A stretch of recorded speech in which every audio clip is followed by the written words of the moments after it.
Welcome back, Button Club members, to another Safe Sets podcast. I am one of your hosts, Shadow Fury. With me is Ricky Icebeam. Yeah. So today's a special episode, episode 3.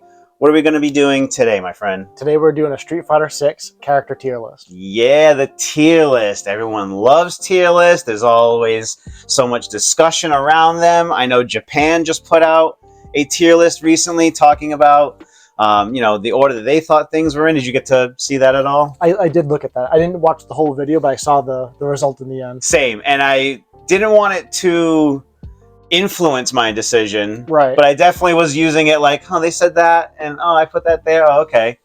Yeah, so before this episode, we knew we were going to come in and do a tier list today. So separately, we each did our own tier lists.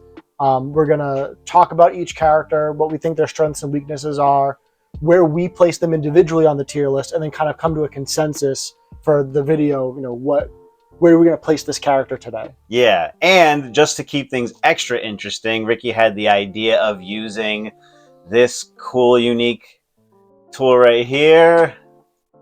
Yep, so we're going to be using the wheel to select the characters for us. So instead of going from the strongest to the weakest or alphabetical, we're going to have the wheel pick, and we'll do random character at a time and talk about their strengths and weaknesses and place them on the tier list. Yeah. When I did the tier list on my own, I went in the S down and down because it was easier to eliminate. But then it got to a point where I kind of had to fill the bottom and work towards the middle. Does that make sense? You know? Yeah, because it's hard to place how low is this character.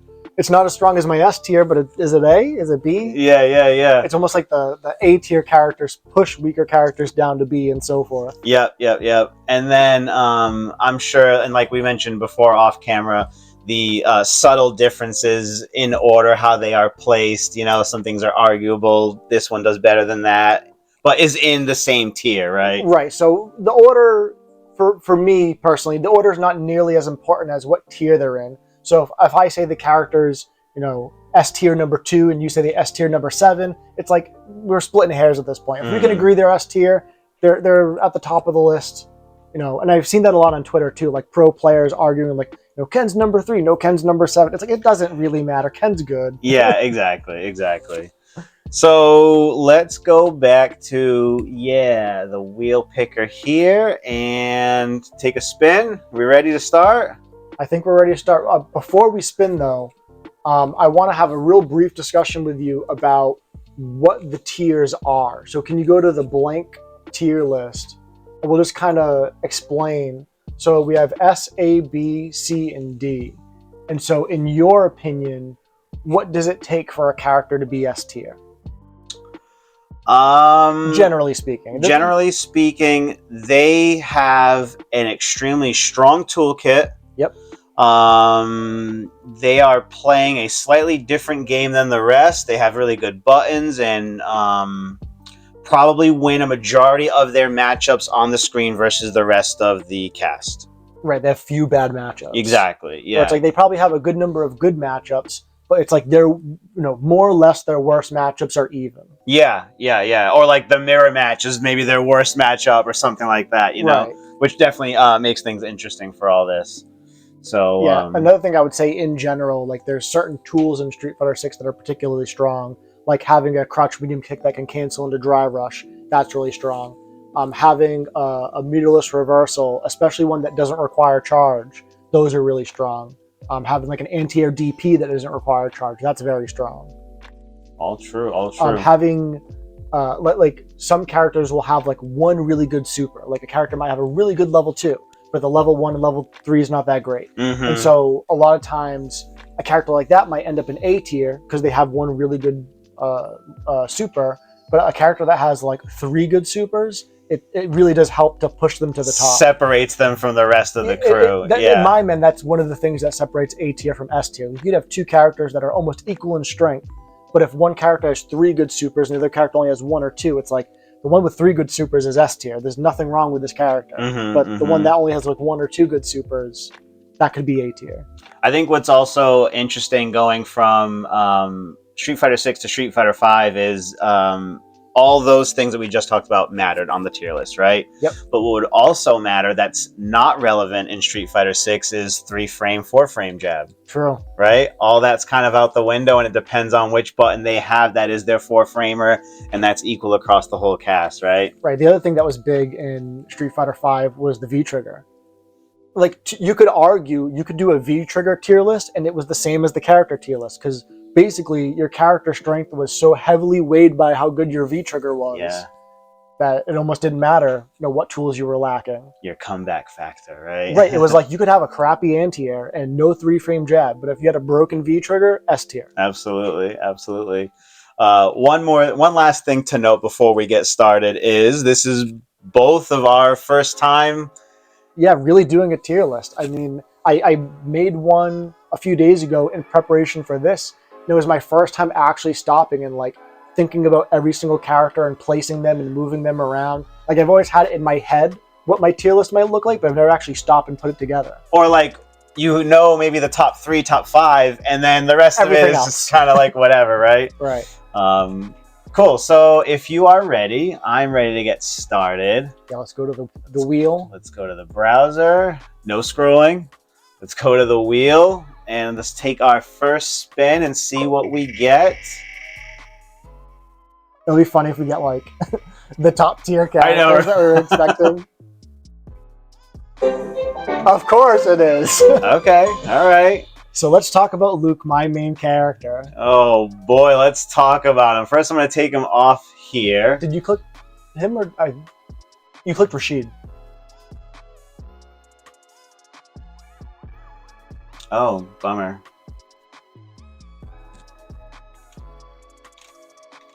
Rashid, add, and Luke Gone. Take away. All right, sweet. All right, cool. So let's talk about Luke and his tools specifically.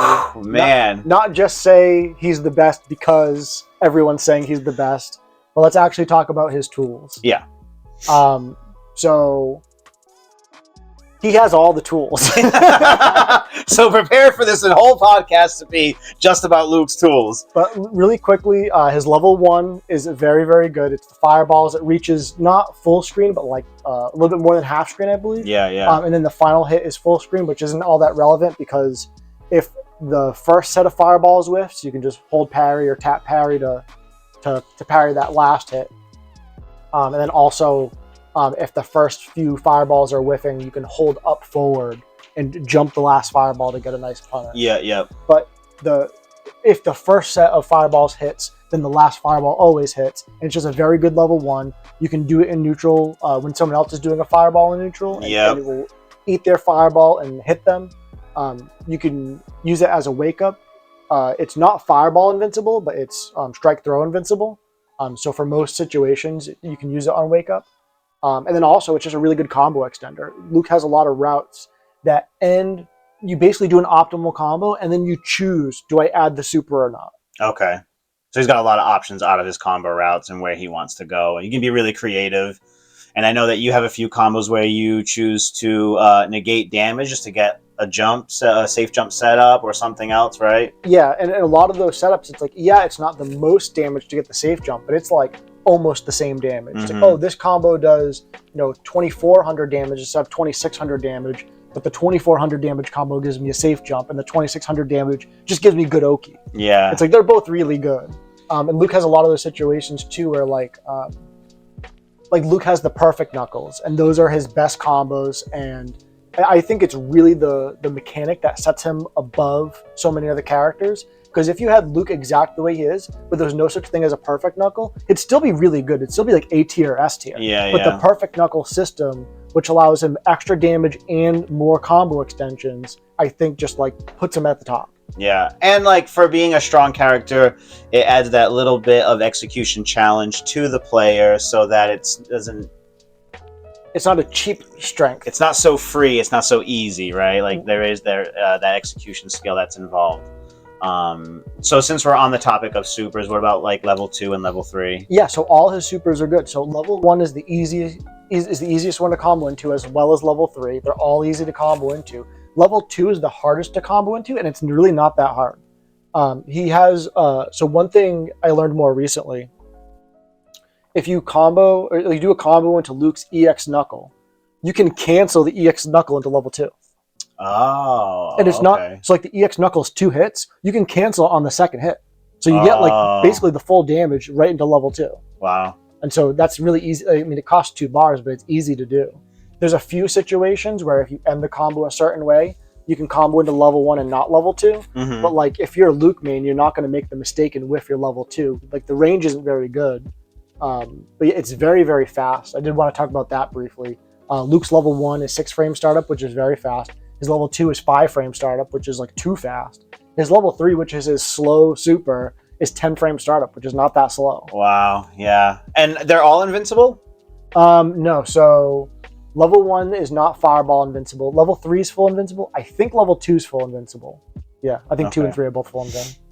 But the thing with like, I think all level 3s are full invincibility unless it's like something weird. Yeah. I think generally that's true. And then I think Luke's level 2 is full invincibility because it has terrible range. It's just fast. Okay. And then the rest of his kit, you know? Yeah, so he gets, crouch medium kick into drive rush. That's a very strong tool. Yep. He gets to combo that into his crouch medium punch. And because you did the drive rush to the crouch medium punch, that combos into crouch heavy punch, which leads to his perfect knuckle combos. Yep. Which, I mean, if you're in the corner, he does a buttload of damage. And if you're not in the corner, he can combo into the perfect medium knuckle, which brings you to the corner. Yep. Been brought to that corner pretty fast myself, I'll tell you that. And then crouching medium punch while we're on that topic. Yep. +1 on block. +1 on block, great range, special cancelable. You can cancel into dry rush. Some characters will whiff like a heavy button from like what feels like half screen, and then Luke reacts. You can buffer crouch medium punch into drive rush, and if the crouch medium punch doesn't hit their hurt box, crouch medium punch whiffs, nothing happens. No drive rush comes out. Yeah. But if you happen to make contact with their hurt box, the crouch medium kick into the drive rush, into the combo. Now they're in the corner. Now they have to guess. Yep. And I don't think there's anything about Luke's kit that is weak, and I don't think there's any justification to say that this character shouldn't get nerfed. This character 100% should, and I believe will get nerfed in the next patch. But briefly, how heavily nerfed?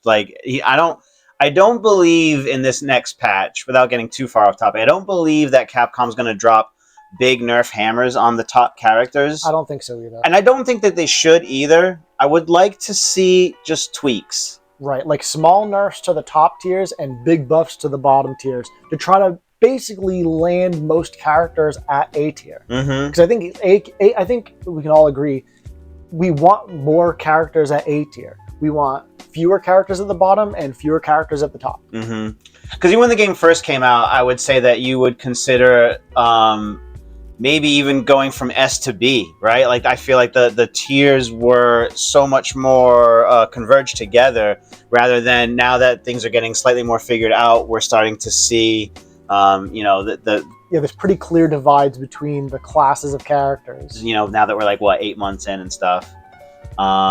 Anything else you want to say about Luke?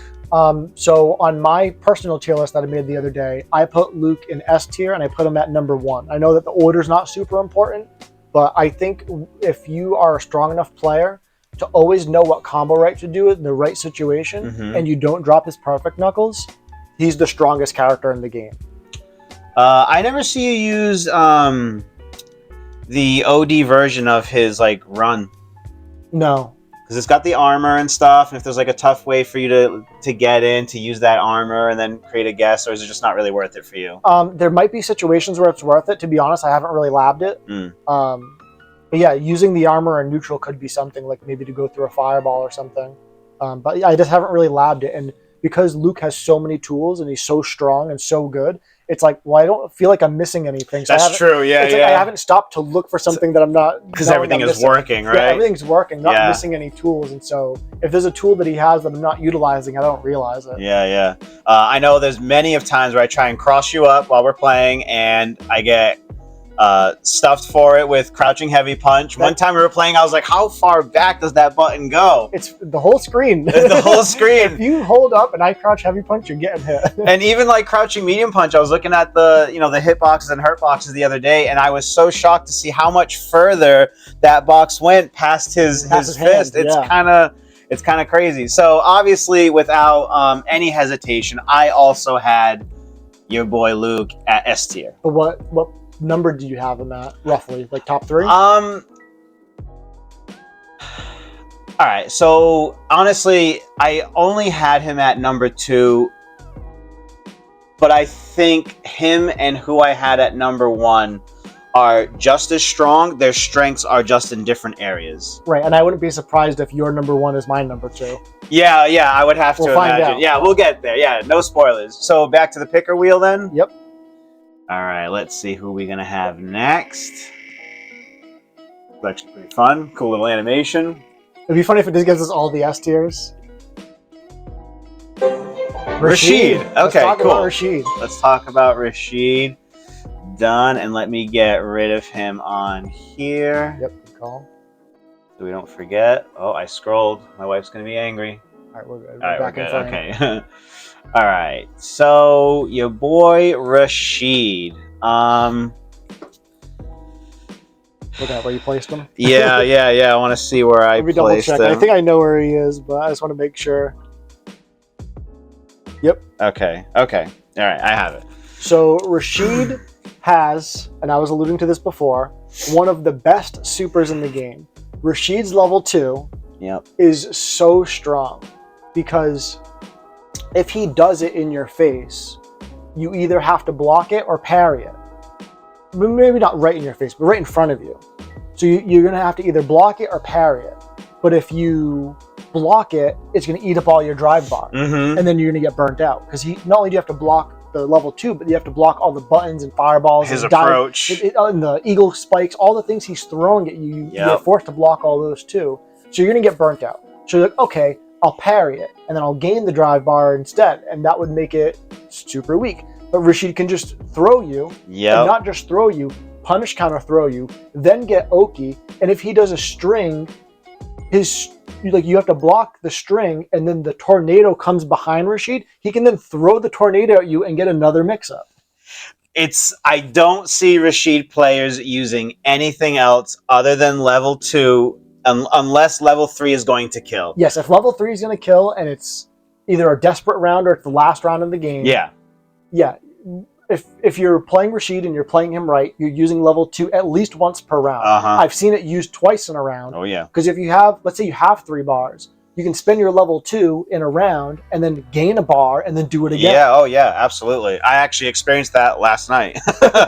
Yeah, it's pretty wild. And where I had placed him was based also, when I was looking at character strengths, he is super mobile. Yes, very mobile, very good walk speed. He's very good at walking back to a safe distance and kind of make it like letting you whiff, and then he can whiff punish you with a stand heavy punch. Yep. Which interestingly, doesn't feel like it has a lot of range as a poke, but as a counter poke, it's amazing. Like, he's not going to make you block it from an okay range, but if you whiff your normal and then he whiff punishes you back, he's going to hit. He's going to get you. Yep.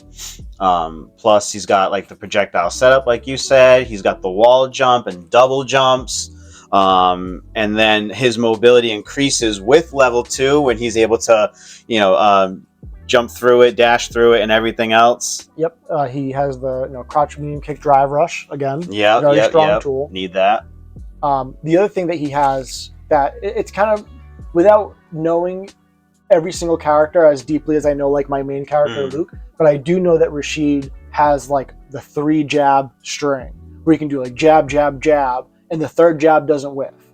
A lot of characters, if they go for a 3rd jab, depending on the spacing, the 3rd jab might whiff and you can hit a button and get them for it. But Rashid, it's his stand jab has such good range. It's he's gonna get the 3rd jab off. So his jab throw, jab, jab throw, jab, jab, jab, shimmy, the mind games are in there. Yeah. I would say a great character. I usually have a hard time facing Rashids, even moderately good Rashids. I feel like there's times where I don't know what I'm doing and I'm playing more reactive than proactive because they're constantly doing something. Right, they're constantly doing something and you're forced to try to find the gap in their obstacle course.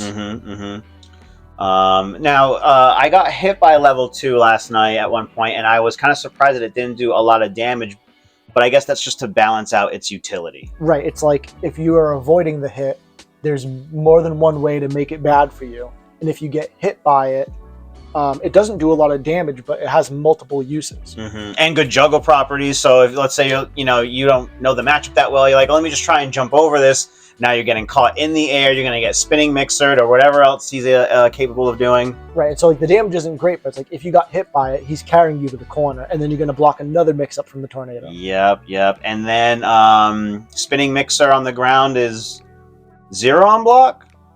Or is it plus? I can pull that up too if you want to see that. I'm trying to remember because I think there's a way to make it plus. Like obviously if you're in burnout, it's plus. Let's see here. Where's our buddy Rashid here?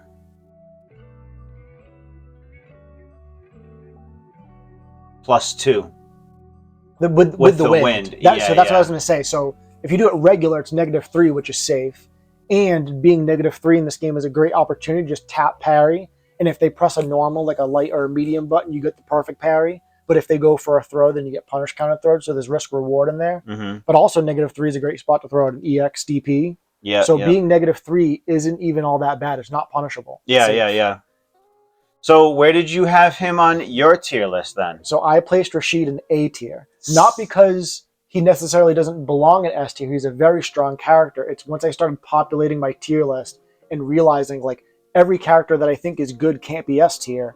It was like, okay, he's clearly not as good as some of these other characters in S tier. He belongs one rung below. Yeah, and I agree. It's exactly where I had him too. And it wasn't even like I was trying to keep S tier as just the top 5 or whatever. It literally just came to like, no, I think this crew is doing different things. He's still a great character, and I think he belongs in with this crew. So yeah, let's go ahead and put your boy Rashid at tier A here. And out of curiosity, what number on A did you have him? He was my #1 spot on A. Okay, he was my #3 on A. Okay, interesting. So I think as this gets more populated, it will start making more sense. Yeah, and honestly, the thing too is like we probably have different numbers of characters in A tier and S tier. So it's like we could have had him at relatively the same level, but the 2 characters I have in front of him in A might be in your S. Yeah, that's true. Yeah, and there was even like a setup that I did where I had S+. Yeah, since I really thought maybe a couple of characters could be beyond what the other ones were underneath there, but we can get to that as we go on. Yeah, and like we could split this up further. We'd have S+, S-, A+, A-.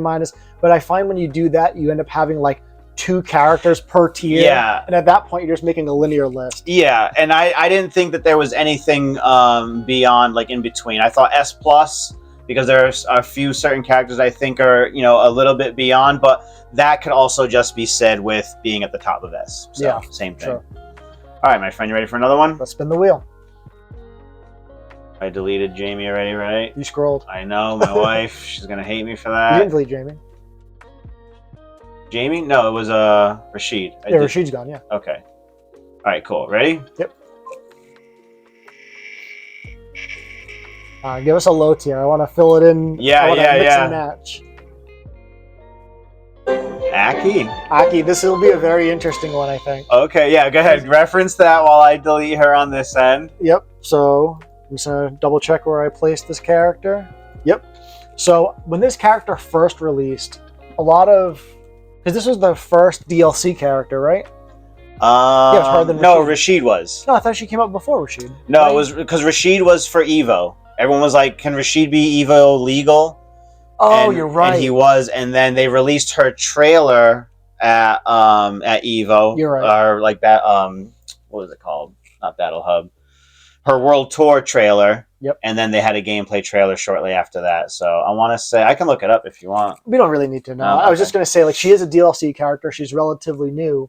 And so Street Fighter 6 being such a new game, every time a DLC character comes out, everyone's so excited. All the pros are jumping on it and trying to figure out very quickly, combos, setups, tech, posting things on Twitter.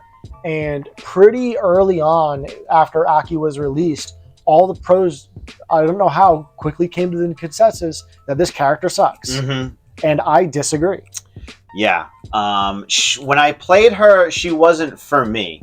Right, and I felt the same way. I think she's a very niche character, actually, ironically similar to Fang in Street Fighter V. Yeah. It's like you're either a Fang player or you're not. No one has a pocket Fang. Yeah, You're either an Aki player or you're not. You're not going to have a pocket Aki. Yeah, no, you're right. And like, what matchups is she making up for you in that case that someone might not do better? But I do think that she fares better in Street Fighter 6 than what Fang did in Street Fighter 5. Would you agree? I would agree for the majority of the lifespan of Street Fighter 5, that would be true. I think the end of Street Fighter 5, Fang really shined. Really? Yeah.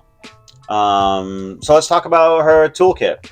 Yeah, so some of her buttons in neutral are extremely good, like her stand medium punch. It moves her forward. I believe it's -2 or -3, and it's special cancelable. So that move, because it moves her forward, it actually feels similar to Luke's stand medium punch, which is not special cancelable. Okay, yeah. And so one thing that she can do is like almost like a Rekka. She can do stand medium punch and stop, and it's negative, so it's kind of your turn to jab. But she can do stand medium punch, cancel into fireball. And so if you press the jab because she's negative, you just got hit by the fireball. And then she can do the stand medium punch into the fireball into the whip. Yeah, and so yeah, it's like yeah. if you block the stand medium punch and you block the fireball, then you go to press a button, you get hit by the whip. If you block all three, she's punishable. That punish isn't super easy, especially if she spaces it properly. Yeah. But at any spacing, even if she spaces it really poorly, if you block all three, you can raw drive rush into jab as your combo starter. But that trick in neutral by itself is really strong, and if you're not a player that understands frame data or doesn't understand that that's a trick, like you're going to fall for it over and over again. And that's just like one little piece of her toolkit. I feel like a lot of the things she does is knowledge checks. Yeah. And so maybe that's why the pros thought she wasn't so strong, because if they know all the knowledge checks and they know all the spots to perfect parry, then they think she's, not that strong. But at my skill level, from where I'm sitting, I think that when she gets a hit, she can do such long extended combos, like corner carry galore. Yep. Really, really decent damage. And then her being able to save her meter for level 3, it's like she's going to do her level 3, not every round, but every game. She's popping level 3. Yeah. I think her level 1 and level 2 are not as useful, which actually kind of plays to her strengths because she doesn't need to use them. Yeah, she can hold on to it, cash out big damage. Her level 2 is pretty situational. Yep. It's good from full screen. It's good in situations where you don't have level 3 and you need the extra damage. But in general, I don't see level 2 being used very often. No, and she can choose how far her level 2 goes out. I don't know. As far as I know, I could be wrong. Leave in the comment section. But I'm pretty sure she can choose if it's closer, mid, or far screen, depending on what's going on with. I see it mostly used in like the Fireball War game. Right. She's kind of all set with it. She's making a hard read. She knows you're going to throw another one, so she's hitting you with that. Yeah, I wonder if it's like a light punch, medium punch, heavy punch situation where maybe the light punch does a shallow and the heavy goes really far. Yeah, I think it is. I actually like don't know. Yeah, Beefcake probably knows. Yeah, shout outs to Beefcake, the best Aki I've ever seen. I've ever played against at Button Club, and he went from Cammy to Aki. I don't know if you're aware of that. I am aware of that, and I also felt that over the course of the game, it's been out for 8 months now, he's one of those players that's really been grinding and getting better. Yeah. And I noticed a notable shift in his skill level from when he was playing Cammy to playing Aki. And it's not just to say like, oh, Aki's a better character or whatever. It's like, I think this character clicks for him in the way that Cammy didn't. Yeah. So it was like he was playing Cammy, but that really wasn't his main. No. He's an Aki main. No, absolutely. And I think the difference, without getting too deep into comparing her to Cammy, is just that her approach is hidden behind the fireball. Yep. And she can throw out that fireball, which is very, very slow moving. So it's very deceptive when it's going to actually hit you. And then drive rush behind it, make you guess. Yep. Low, the overhead. You mentioned the chain earlier, which I thought was a unique special move that they gave her, that she can pop the poison bubble. Yep. And then still has the ground poison to set up. So she can really zone you out very well, set the trap. You don't want to come any closer unless you don't care about the damage over time. What are you going to do with this fireball bubble here? And then what else? She has that sneaky. She has the snake thing, which I mean, it's cool. It's situational. I don't think it's particularly strong. I think it's like a normal tool. Yeah. One thing she has that's really good, it's like a poison mechanic where it's like if you get hit with the whip while you're poisoned, then it's like an explosion and she gets like different combo routes off that. Yeah. So I think if you're an Aki player that's really good at knowing when you're going to get the explosion and do the proper follow-up combo, I think that really opens up her kit. I think she's a cool character and a big improvement on what Fong was. And I like, Fong was kind of, I thought, goofy, right? Yeah. And like, unless you are an extremely strong player, I would say he was like a gimmick character. Yeah. Where it's like, oh, you don't really want to learn how to play the game. You just want to, press the buttons that make your sleeves go half screen. Yeah. I don't know if you remember. I think I've talked to you about this before off camera, but there was a Fong player that used to go to PCG. Okay. You remember him? Oh yeah. I know his name. I'm gonna forget now. I wouldn't know it if you said it. I do know it. Oh my god, I'm so mad at myself right now. He was the only one in the area, and I remember approaching you at one point and being like, C-Virus, well done. I was like, is all that real? Is this guy just doing things, or is this all calculated? And you were like, no, that's all like, watertight, basically. He's doing this. He knows that that's plus and this and that. Because I could not believe how he was playing, and I'd never seen anyone play that character like that before. Right. It was like he had situations and strings where it's like, he's going to do 9 buttons. Yeah. And it's like, unless you're mashing EXDP, if you try to jab, you're going to get counter. Like, you have to block all 9 of these, and then it's your turn. Yeah. So, stronger than Fong, where do you place her in the tier list today? I placed her at A tier. A tier? I know that's a little bit higher than some might say. They might put her at B or even C. I put her towards the bottom of A. Yeah. But again, once I started filling out my tier list and seeing where the characters landed, I was like, she really doesn't belong next to these B tier characters. Like, even though she doesn't have like an uppercut or she doesn't have crouch beam kick into drive rush, like there's so many other things that she can do as a character, like situations she can put her opponent in, huge combos to close out rounds. I don't think she's really lacking much. I think if they kept her exactly the same and did small nerfs to the S tiers, then they're about the same. She's going to climb, yeah. And like you said before, when she first came out, the opinion was thrown on her very quickly. Yeah, and even Temper recently, who had picked her up on her release and was kind of like, this character's trash, I'm pretty sure he said. And then recently we had him in a Battle Hub, and he was like, I'm taking another look at her. I think she's stronger than I thought. I think I was a little bit wrong. And there's not many pros playing her. I only know of like Broski and maybe like 2 others that... I only know of Broski. Yeah. So I had her at number 2 in B tier. And so it's about the same spot, because you have her high B, I have her low A. Yeah. So either of those works for me. Just for aesthetics, we'll put her at number 1 in B, and then we'll alter her as we go along. As it gets filled in. Yeah. Let's go back to the wheel. All right. I already got rid of her, right? Yes, let's go. Another spin. This is how I decide what I'm going to eat sometimes for dinner. I love this wheel. I'm terrible at making decisions. Ken, let's talk about your character. Let's talk about my boy. Let's talk about Kenneth. Yeah, is he Kenneth? Is he Kenneth? I think it's too much. Yeah. All right, so Ken, an extremely popular character, probably the most popular character amongst so many ranks in the game. And not just in this game. Street Fighter 2, Street Fighter 3, Street Fighter 4, Street Fighter 5. Yep. He's popular in every game. Yeah. He's the cool Ryu. Don't tell my brother that you said that, Kevin, if you're watching this. But I do agree. He's very flashy, super cool. He is a more well-rounded, in-your-face Shoto compared to the Ryu counterpart, who is grounded and solid and kind of not making those big moves but capitalizing on your big mistakes. I ended up picking him up after Evo. I was really inspired by Angry Bird, and I didn't see a single Guile in that Evo top 8. Right, because you were playing Guile before. I was playing Guile like from the betas on. I said, that's my boy. And then Kevin wanted to learn Ken, so I was like, well, let me learn a little bit about him to help teach you, and that actually just kind of took off. And then he ended up not picking up Ken. Yeah, he was playing Ken and Ryu at one point, and then I said, I think you should just play Ryu, because I think you're getting yourself into too much trouble with Ken.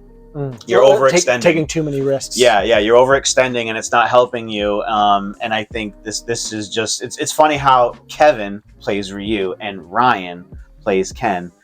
Yeah, the names are so you know. similar. Yeah. But yeah, strong character. A lot of new tools that came with him this time around with Jinrai and Dragon Lash. Yeah, the Jinrai in particular, I think, is very strong. I think the Dragon Lash is a cool tool to have. If you're good at perfect parrying it, it doesn't seem all that strong. But I remember like the first couple of weeks playing Street Fighter 6 online, I wasn't looking for it. I wasn't ready for it.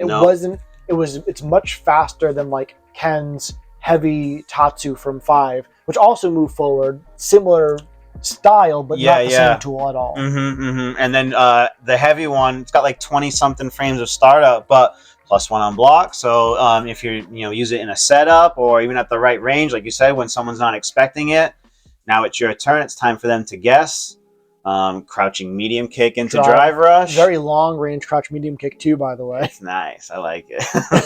Not the strongest fireball game. He's probably not winning any fireball wars, but he's definitely staying in the game. Yeah, and like you were saying a minute ago that like Ken's more in your face and Ryu's more grounded. In my mind, it's kind of like Ken is like a rushdown Shoto and Ryu is like a zoner Shoto. Absolutely, 100%. Because that's when I'm facing against good Ryus, that's where I'm losing. And he's got that fast fireball, so there's times where I don't think I'm going to get hit by it, and I do. Standing heavy punch and standing roundhouse, great with punishing buttons and tools. He gets great conversions off of them also. Yeah, because the stand roundhouse goes incredibly far, and if you get a punish counter with it, it pops them up. Then you can drive rush in and continue your combo. Yep. And then the stand heavy punch, it's basically the same tool as Luke's stand medium punch, but the difference is it's special cancelable.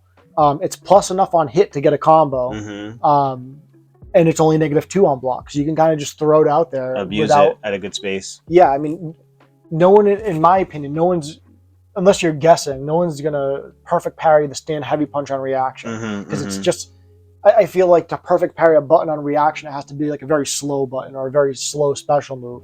But like, I'm pretty sure that button's like around 10 frames. You're not parrying a 10 frame button on reaction. So you can just throw it out there and you can throw it out and then confirm into a special move. Yeah, run cancel, whatever else you got to do, or drive rush, drive impact react with it also, because like you said, it's cancelable. Yep. And another reason that prompted me to start playing him was having the run cancels. Yeah, that's so interesting. When the game first came out, I thought it was really strange that they gave that to him, because I'm like, everybody has drive rush to extend your combos. Why does Ken still have this run? Because it's like you can do like button into run into button into drive rush into button into run. Yeah, and I gain ground because of it. I can really look at my drive meter and say, no, I want to get in, but I don't want to spend that drive rush, so let me just get in and stop, and then they get put into a guess situation. I will say the fact that his overhead is only available after run stop, where like Ryu's got he can drive rush overhead to make you guess. That's one thing that I think he's missing in the mix-up toolkit, but he's so kitted out everywhere else. It is what it is, right? Right. Anything else you want to say about Ken? Let's talk about his supers really quickly. Okay, yeah. Because I feel like with most characters that I consider to be strong in this game, he has 3 good supers. All 3 of his supers have good uses at different ranges with different damage output. And you also have the luxury of not spending your level 1 or your level 2 and just saving up for level 3 or even CA at that point and just closing out a round. It does really good damage level 3 on CA, and even with the scaling, it still hits really hard. Level 1 being invincible through so many frames. I forget exactly what it is. Yep. And then level 2 is really good for tacking on some extra damage. It's really slow to start, or slower than the rest to start, and not invincible in any sort of way.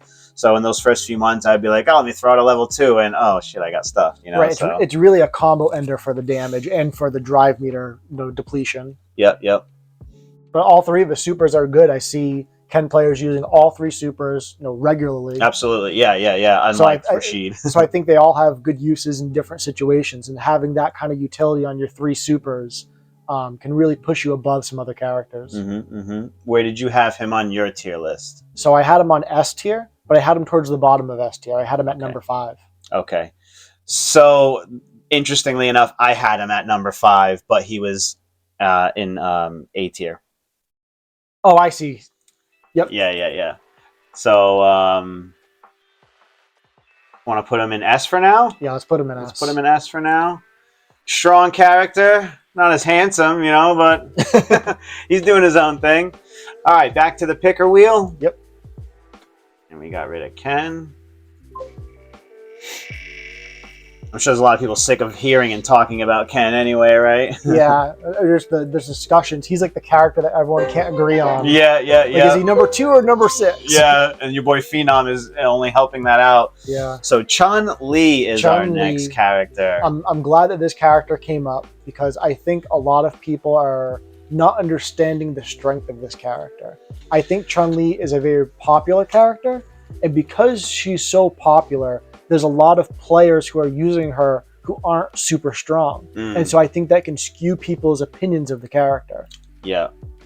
She came to this game different than how she was in previous games with the stance canceling and what the tools that she has off of that, right? Yeah, and I feel like in general, Chun Li is pretty unique in each Street Fighter game that she's in. Like even like, you know, from 2, 3, 4, and 5, like each iteration of Chun Li is so unique and kind of, if you're a Chun Li player and you pick up the new game and you're using that that game's Chun Li, you have to learn your character over again. Yeah. But some things always remain the same, like some of her special moves and her amazing normals, or range of normals, right? Yeah, and it was in Street Fighter V that they made it so that you could do her lightning legs without mashing kicks. And now in Street Fighter VI, there's no mash inputs at all. Yep. So that's a huge buff for her in general the last couple of years. So you're not getting them done like accidentally, basically, or that, and also like I think in Street Fighter 4, a lot of players didn't use Chun Li because they couldn't do her lightning legs in a combo on command, especially depending on the level you needed. Like if you needed to end a combo with heavy lightning legs, like a lot of times you couldn't mash heavy kick fast enough.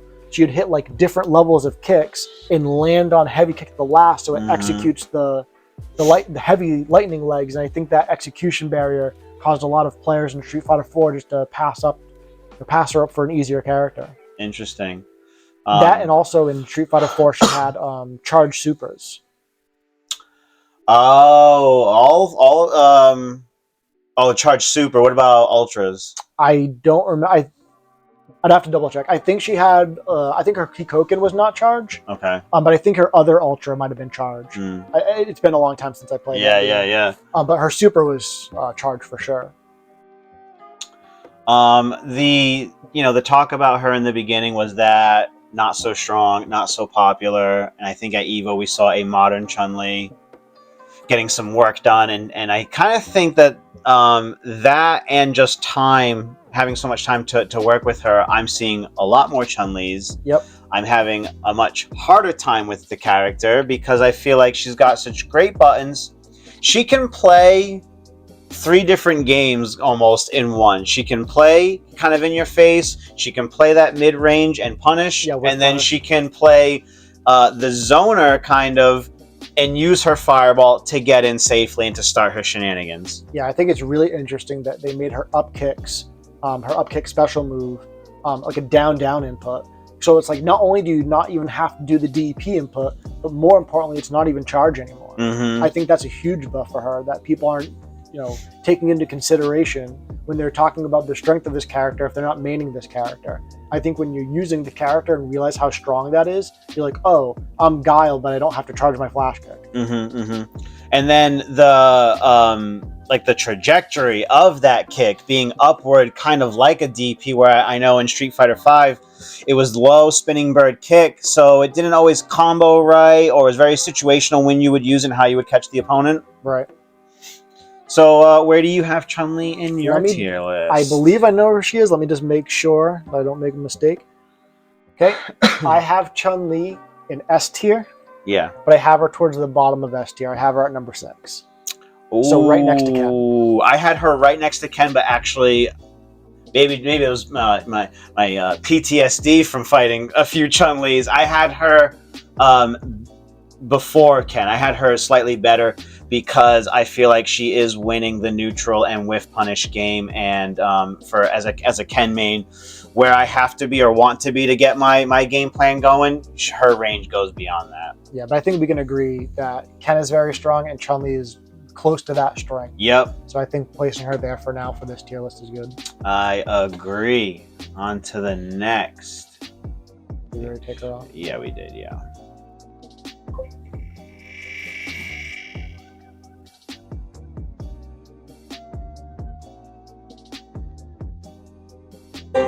Manon. Manon. Let's talk about this character, because when the game first came out, everybody was complaining about the medal system and how you accumulate these medals and then they don't reset or go down between rounds. So it's like, and also you get a medal when you do a command grab, and you get a medal, like you can combo into an ender that gives you a medal. So it's like, if you block and they command grab, they got a medal, and if you don't block and got hit, they get a medal. Yeah, the hit grab there. And then if you have 5 medals, your throw specials do a lot of damage, but again, you can command throw for that damage, or you can combo into that for damage. So it's basically buffing her damage output as a whole every time she does it. Yep, and it makes the tick command grab setup so strong.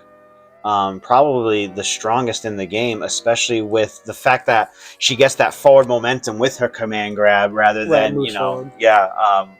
She was very interesting when she was first shown, and I do have that little bit of grappler brain in me. Yep. So I was like, I should totally try her out. She seems really cool and unique, and the medal system, I think, it rewarding the player for getting those command grabs. She just didn't quite gel with me overall, and I feel like her popularity in the game is like peaks and valleys. She is popular online. Some might not say she's that strong, like IDOM or whatever. There's not a lot of pros playing her, but I have a hard time fighting her. Yeah, I think in short sets, she can be very strong. I think she is essentially gimmicky and inconsistent. Yeah. And so online ranked, perfect character to carry you to master rank, no problem. But go to a tournament and you go 2-2. I mean, I hate to say it, but it's like part of it is the character selection. Yep. And we actually had a player, Jenny at Button Club, switch from Manon to Chun Li. She had put a lot of work into her Manon, and then pretty quickly after switching to Chun Li, like essentially her Chun Li wasn't even really like fully baked. Yeah, exactly, not fully baked yet. And she had better results. She felt a lot better. Yeah.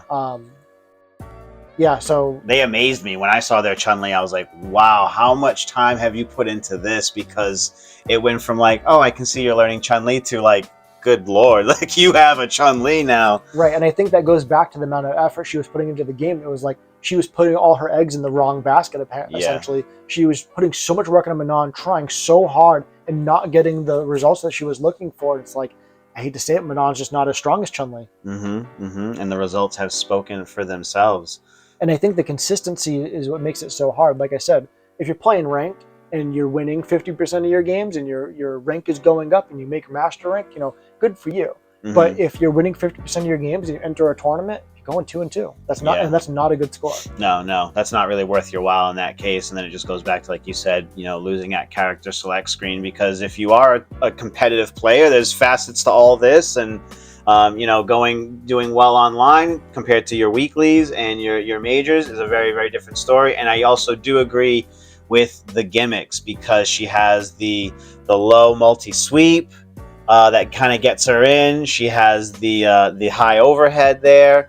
A really good anti-air with the, I think it's crouch medium punch. She kind of slaps you down, and then you can mix you up with then you're guessing for which medal she's on, and all those shenanigans. Level 3 being a command grab, which last night on ranked I knew they were gonna wake up super, but completely forgot like a bonehead that it was a command grab. You tried to blog it, and I blocked it. I was like, they're gonna wake up super. Oh no, it's a command grab. I'm such a fool. And then even her other supers, if you have them in the corner, she has one that goes low, like a Sub-Zero slide. It slides through you. Yeah, slides through you, and if you neutral jump it, and if you're not sure which one they're going to do, if she has level 2 or level 3, like, they're going to wake up super, maybe level 1 to save it, let me neutral jump. They'll do level 2, you still think you're safe, and then she pirouettes, kicks up at a 45 up, and you're like, I still got hit by that, So, yeah, I had her at in the middle of B tier.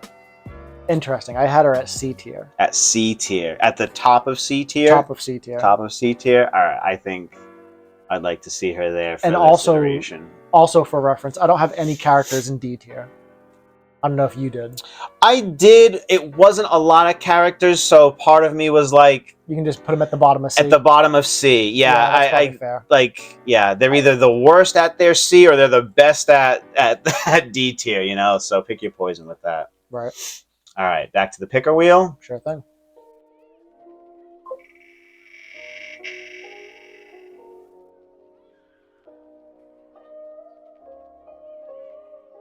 Lily. The most mysterious character in Street Fighter 6. Nobody knows anything about her. She is not that popular online. She's not that popular. Online or offline. I really don't see her, you know, in tournament videos of pro players. No. When I went to ECT, I was having casuals with a Lily player and kind of that like, oh, Lily, oh, okay, let's go. And I don't think I won a game against them, you know. Right, I'm sure a lot of it was knowledge checks of like, oh, this thing's fake, but if you don't know it's fake, I'm going to keep doing it. And that's where sometimes the lower tier can shine, right? You don't have that practice against them. More people know how to fight against Ken than they do as Lily, and that kind of can make her go under the radar. You won't practice or train to counter her, and then you kind of get mopped and scratching your head like, what the hell did I just go through, basically, you know? Yeah, and I think one thing in particular about Lily that, like, whether you know in depth how the character works or not, or whether you have a lot of experience fighting the character or not, I think we can all agree characters that have some kind of like an install where like she has to summon the wind. So like she can knock you down and then she can move in for Oki, or she can stay back and do the wind thing. And I think because she has to choose to power herself up or go for Oki, I think that's like a step backwards for her. I think that there are characters that have full kits and don't need to charge anything up. Yeah. Or like even like with Ryu, for example, like he has the Denjin charge. Like, yeah, he could choose to stay back and do it or not, but like it's not a real big decision because it's just one piece of his kit. But for Lily, it's like it's a wind charge, and she has like a number of wind charges that she can stock up and use. So it's more similar to like Juri's Fuha charging. Yeah. So I think any character that has to choose between going in for Oki or staying back and powering themselves up, it's like those characters aren't even like powering themselves up above other characters. They're powering themselves up to be as strong as the characters that don't have to power themselves up. That's a good way of putting it, yeah. Because at their base, she's not that strong, so she takes the time and the Oki to do that. She buffs herself to be as strong as everybody else. And then when she uses it, she no longer has it and has to take the time to do that again, which is why you'll see Lily's kind of like Juri's go full screen, stock up, play their shenanigans, and that works well for Juri because she has such a great drive rush. But as a grappler that Lily is, she's basically a baby T-Hawk. Yeah. And then even after her command grab, there's big separation after she's done throwing you. So she's losing a lot of Oki. She has the option for that charge up again to stock the wins, but she still has to kind of work to get in, right? Yeah. Anything else you want to say about her? I wish I had more to say. I unfortunately never run into Lily's.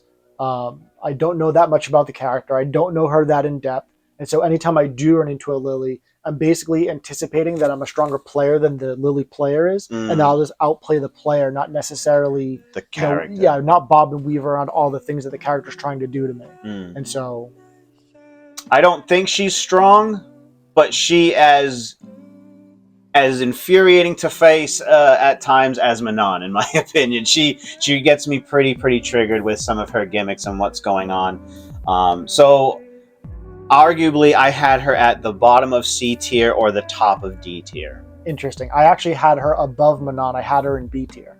In B tier? Because I think that if a player is, similar to Aki, if this is your character, you know it. You can feel like, okay, this is what I want to invest time into learning and getting good with. I think if you are a strong enough player and you learn her entire kit and you learn all the setups, they're not just gimmicks like Manon. I think that she can like not just win because her opponent didn't know the matchup. I think she can actually put together a full sequence of situations that you do have to play rock paper scissors. You do have to guess, right? Because as soon as she does Condor Spire in, is it button or grab, right? And then you're getting counter hit if you're trying to backdash or neutral jump, anticipating the command grab. And then she's got other things that, if you do neutral jump, then she's got the other vertical spire, right? And stuff like that. Yeah, and like in Street Fighter V, there was a lot of characters that had command throws. There's not that many characters in this game that have a command throw, and she has one of the better command throws. Good range. Like better than Manon, in my opinion, for a command throw.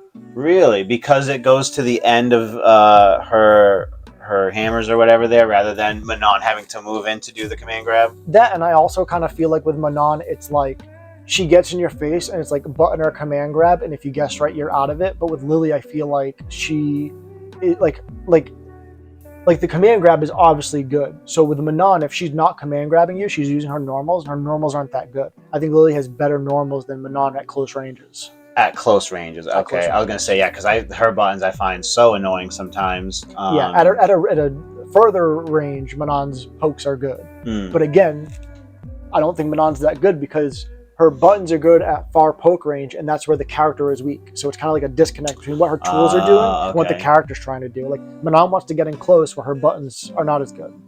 So I feel like Lily being stubby actually works to her advantage. Like if she's in your face, stubby normals are good. Command throw is good. And if she's far away, she does have really far range pokes, but it's like you're not really trying to do that. No, you're not playing the whiff punish game too much, and you're trying to basically use your special move to get in and force that guess. So for the sake of this tier, what about her supers?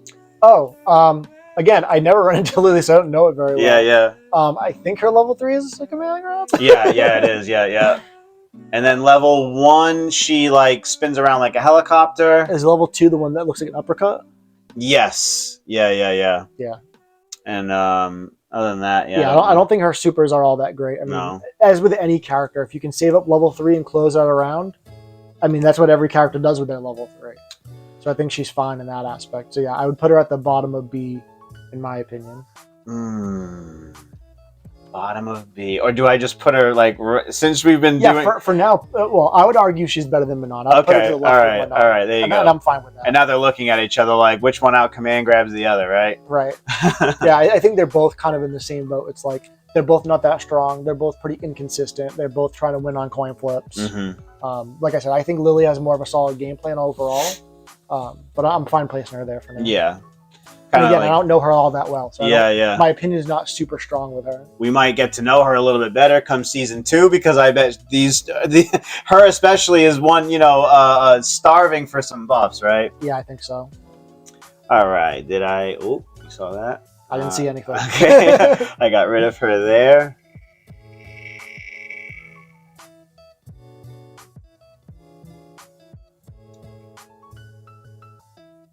Guile. Yes. So for anyone who didn't know, I was a Guile main in Street Fighter V for the majority of the lifespan of Street Fighter V. I did pick up a few other characters along the way, and then when Street Fighter VI was announced, I was surprised to see that Guile was a launch character. I didn't think they were going to give it to me. And so I tried playing Guile in the beta and like the first week or two of Street Fighter VI, and something just wasn't clicking for me, and so I ended up switching to Luke. And you also started with Guile in this game. Yes.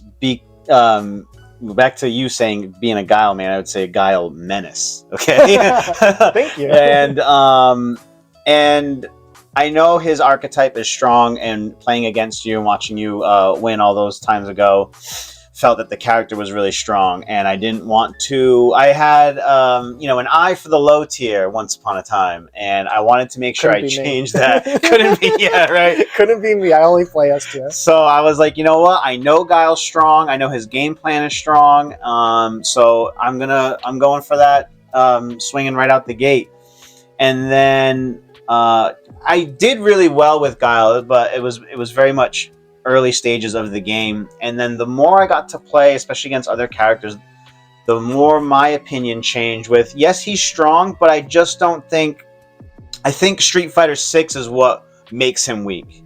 It's the system mechanics, there's being able to parry all the booms. Yeah, and no chip damage on it. You're going to chip the drive meter, but that's not really the same, and you might not. I know that when we used to play, I would be like, I don't know how patient I can be because he's just chipping away at me. And your thought was, how long can I really throw booms for? Eventually, I'm going to move in. But then on the other end of that, I'm like, he can throw booms all game. Why would he want to do anything else if it's working? You know, solid anti-airs. Yeah. He's Guile, man. He's still doing Guile things. Yeah, and he was strong in 5. I think he's strong again in 6. They gave him a lot of his old tools back. They increased the usefulness of some of those tools. Like one thing that's very notable in this game is his back heavy punch, which is like the straight punch. Yeah. Is special cancelable in this game. Yeah, which I don't think he needed that. I think that back heavy punch was incredibly strong in 5, and it wasn't special cancelable. Mm-hmm. So I don't think he needed that buff, but he has it. The other thing that was interesting in Street Fighter V was Guile was really, really good season 1. They nerfed him every single season, and by the end of Street Fighter V, he was still S tier. Yeah, oh, absolutely. Like they could never nerf him enough because you can't take away his Sonic Boom and you can't take away his Flash Kick, even though they nerfed both of them. Yeah. It's like it's like you said, it's a simple and effective game plan, and if you do the right button at the right time and you're ready for stuff, you can feel invincible. Absolutely. And also carried over from 5 is the Sonic Blade. Yep, which is just a regular special move now. Mm-hmm. That was his V skill in Street Fighter V. Yeah. I'm actually glad they incorporated that. It really, if you're someone that's trying to get in and he's got all these other tools to keep you out, that is a trap waiting to happen that you don't want to just run in on.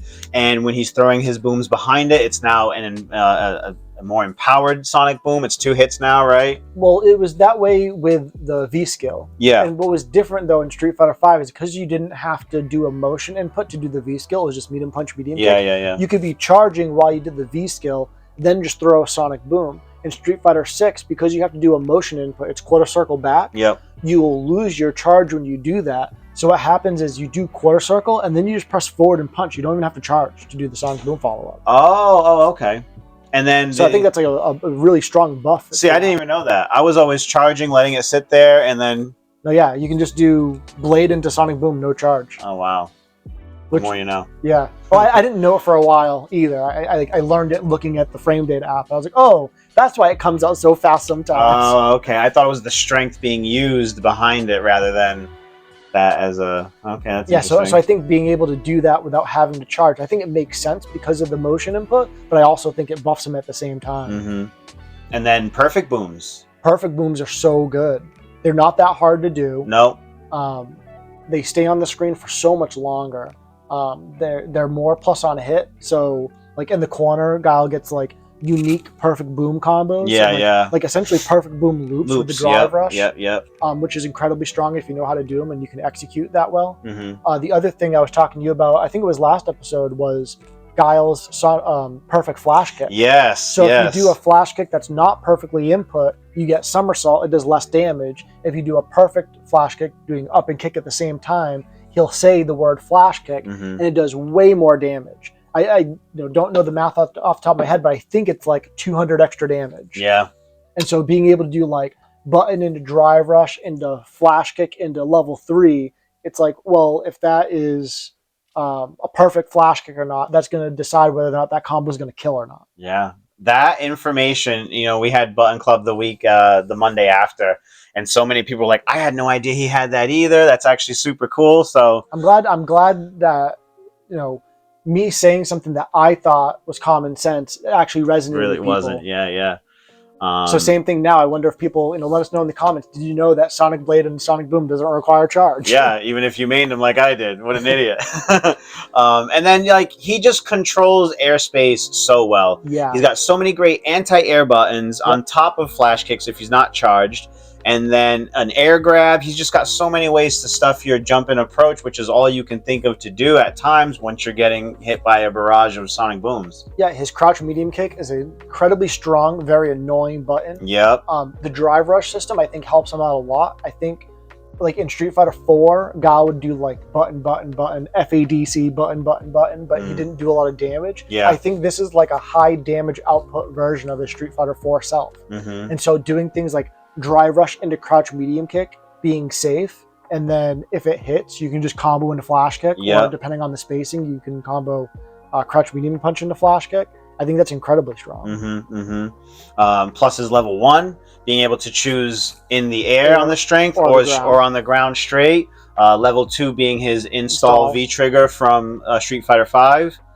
And then the animation is so beautiful for his level 3, and also has the anti-air ability, plus does great damage in combos and stuff. Yep. Yeah. And so again, one of the characters that has 3 great supers. Mm-hmm. Like if Guile had a crappy level 1 and a crappy level 3, it'd still be really good because that level 2 is so useful. Yeah. You can use it in combos. You can use it in neutral.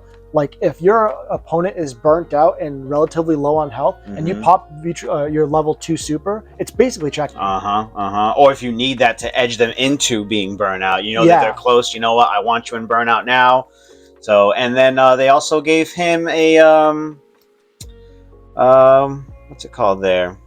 Crouching medium punch, a target combo. Target combo, yeah. So crouch medium punch, which really helps out a lot because there's a lot of situations where you're not charged and you hit a normal and it's like, I can't extend this combo long enough to charge without drive rushing.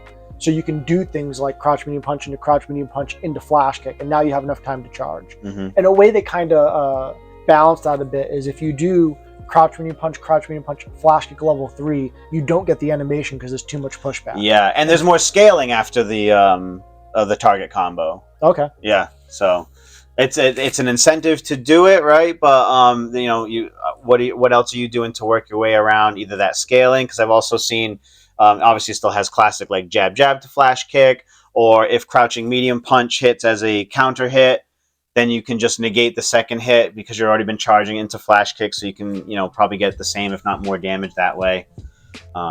Anything else you want to say about your boy? So just in general, like in Street Fighter V, Guile couldn't do crouch medium punch into crouch medium punch even on counter hit, and so him being able to do crouch medium punch into crouch medium punch on counter hit is a huge buff in this game. Something that's notable. Where did you have him on the tier list? I had him at the bottom of S tier.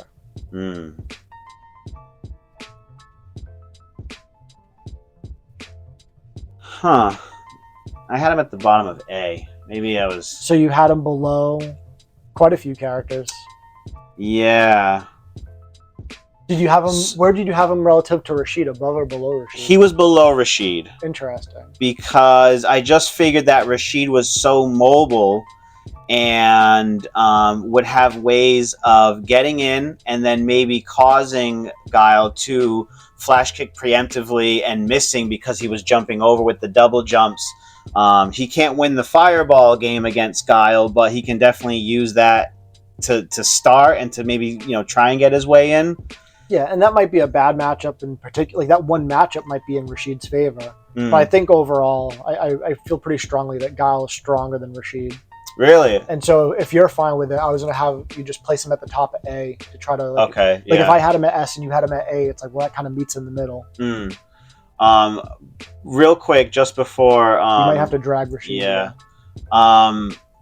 When I was mentioning Street Fighter 6 being what I think hurts Guile compared to his previous iterations was just the drive system. Yeah. And since he didn't have so many cancelable buttons or good pokes, that left him in drive impact. Like he was going to definitely eat a drive impact. And I was new to Guile. I'd never been a Guile main before. So if I threw a boom at the wrong range, I was also eating a drive impact. If I wasn't on top of my anti-air, let's say I was still charging back, but wanted to use standing medium kick to anti-air, I'm now going to get the, the Sobot kick? The Sobot kick as opposed to the right anti-air. So there were just a couple of things that I just thought the system mechanics worked a little bit against him for his strength, but he's Guile, so I do think he's still strong, and yeah, I'm totally comfortable with that. And one last thing I wanted to mention, like in any game with Guile, like the worst feeling in the world is you throw a sonic boom and they just happen to guess jump at you. And so in Street Fighter V, it was always hard because every character would have a combo into corner carry, into Oki without spending any meter, and then you're in the corner and you're guessing. But in Street Fighter 6, it's pretty bad because if they jump a sonic boom and they have more than 3 bars of drive meter, it's like they get to jump in, do a combo, drive rush, do a combo, drive rush, combo into level 3. So like pretty much every character can take out like 60 or more % of Guile's health with a single jump. On one good guess. Yeah, one good guess jump. Yeah, I agree. Your boy Guile.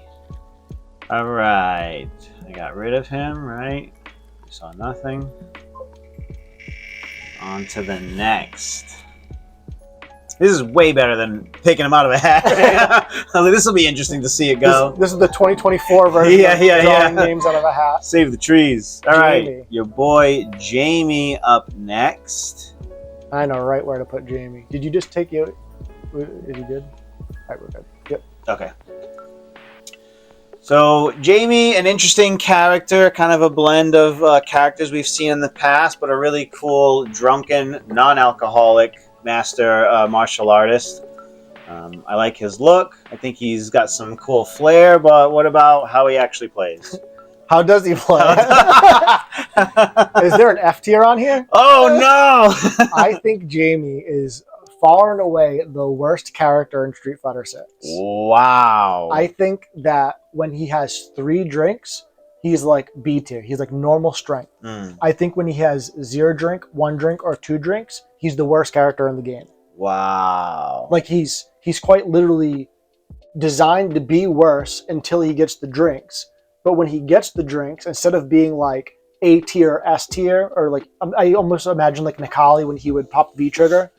Like it's not like he pops that V trigger and then he's the best character in the game. It's like he pops that V trigger, you know, he gets the 4th drink and his hair goes long and he walks fast and does all these great things, and he's just not that good. Like he's not better than anybody else. Like I think with 4 drinks he becomes A tier. Wow. Not as fear-inducing as Nikali might have been, right? No, and Nikali wasn't S tier either. No. Not a day. Nikali was like a solid B tier character, and Jamie strives to be that. He needs to use the drinks. And so a minute ago we were talking about Lily and how she has to do her installs on the wind to get anything going, and she has to give up a lot of good Oki situations to do it. And Jamie's in the same boat. Jamie starts every round worse than whatever character he's playing against and has to earn a clean hit to knock you down and then not take his turn just to get a drink, just to still be weaker than his opponent. What about like the target combos or something that he has that end in a drink? So I'm glad that he has those, but it doesn't negate the fact that he has to drink to become a real character. That's the other thing too. Like it's not like at no drinks his damage output is 100%. His damage output, I think it's like 80 or 85%. And then with each drink, he levels up his damage output to become 100%. And I don't mean this in like, oh, he gains a special move, so this lets him do more damage. It's like, no, all of his moves do 85% their normal damage until he has 2 or 3 drinks. I didn't know that little detail either, actually. Yeah, so he's literally doing less damage until he drinks. So it's like, okay, I'm doing less damage. I have to waste my Oki to take this drink, not to do extra damage, but to work my way to doing normal damage. Just my opponent has been doing this whole time. Yep. And then also, not to keep harping on it, but it would be one thing if the drinks let him do more damage every time he did it, if he had all his tools. But he doesn't have all his tools. Every drink gives him one of his tools back. Yeah. So it's like, you're starting off doing 85% damage and you're missing like 4 of your tools. And then you have to give up your Oki multiple times per round just to become a normal character. Just to buff up yourself to get on par. Yes. He has a pretty weak dive kick. Also, that's been mentioned before, right? Yep, it's not very fast. It has a very big hurt box. It's very easy to anti-air. What are some of his strengths? He has a decent anti-air, and is it down input for that, or is this DP? His DP? I'm not even sure. I'm not sure, but his DP looking move. Yeah. That he has an OD version of. That's a good special move. He has decent combo routes to do a lot of corner carry, but again, if you don't have the right number of drinks, you're not doing any damage.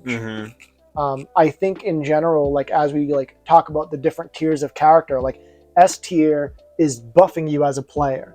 A tier is probably like not helping or hurting, and then if you get lower and lower, like C tier, D tier, now you're saying this character is holding you back as a player. And I feel like that's exactly the way to describe Jamie. It's like, if you are a Jamie main, if you're playing Jamie and learning the game day in and day out, you would get better results by picking a different character, even if you didn't know the character very well.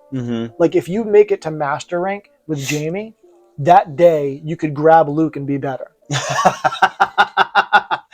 Like with no experience. Like, you can go to your local, you could, like if you hit master rank with Jamie, you could go to your local and not win, but you could probably win it with Luke.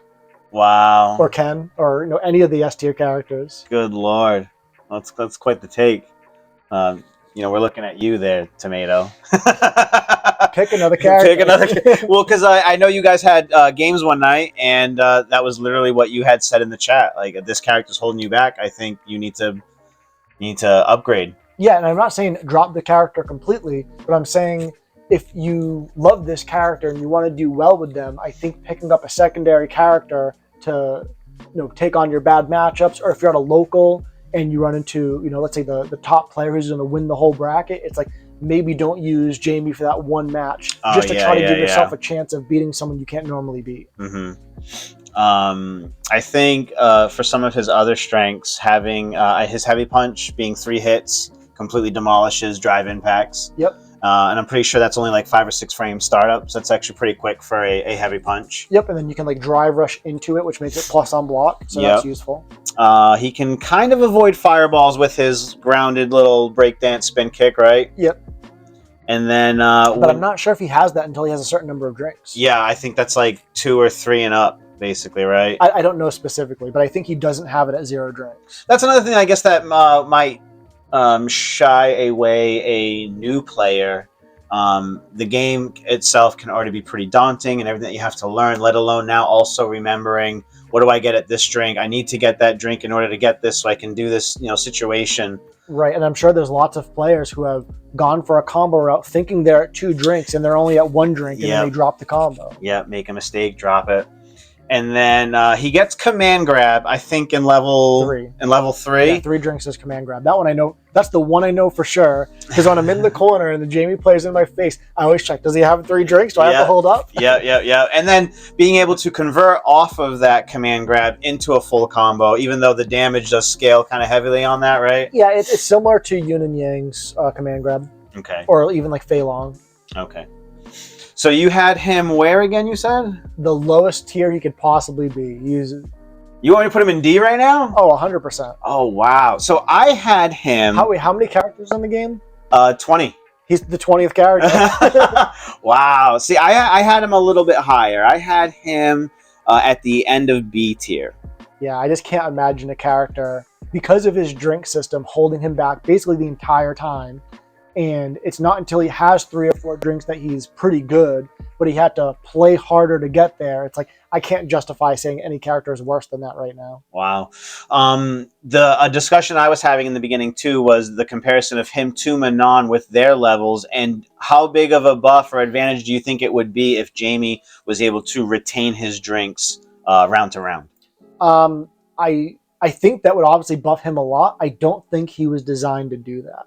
I think what they need to do is make it so his damage output is always 100% and basically eliminate one of the drinks, meaning he's always like, have him start at level 1. There is no level 0 drink. Okay, yeah. Whether that means just taking away the last drink and then, instead of getting command grab at the 3rd drink, it's the 2nd drink. Okay, However they program it in, he needs to have to do 1 less drink, and his damage output should be 100% all the time. The drink system should only be to unlock his tools. Okay.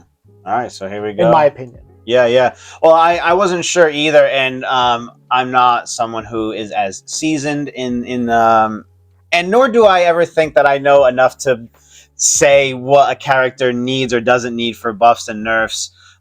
People on Twitter will post like, "Oh, this is my dream, buff list for my character," and I'm never really good at putting that together or feeling like I know what this character needs. And even if you could make a wish list till you're blue in the face, it doesn't mean you're going to get what you want, right? Right, but as we were talking about earlier, the S tier characters that we're putting here, we're anticipating them getting some form of nerfs, and I would say any character on this list that's C tier or D tier, I would be shocked if Capcom does not buff them, and I would be shocked if they don't buff Jamie. Bury them otherwise, right? I mean, otherwise no one's going to play the character. And if you have a game where one of your characters doesn't get played, then Capcom invested the time and money making this character and give him one of the coolest songs in the entire game. And then nobody plays He's got a great look, and then for no one to play him. And like you mentioned before, him coming from fan-favorite players, characters, I mean, right? Being the lineage from that, and to not be well represented. is a missed opportunity. And also, there's a lot of new characters in Street Fighter 6, and of the new characters, I felt really excited about Luke, who is obviously in 5, but he's really like a new character for Street Fighter 6. Him and Jamie, like the two of them together, I thought were going to be like the new Ryu and Ken. Yeah. And it's like one of them's the best and one of them's the worst. And one of them is where is he at, right? Yeah. Yeah, that's what's on the Hori Fight Stick Alpha is their two faces together, and everyone's like, yeah, that's the faces of Street Fighter 6. Yeah, yep. All right, on to the next.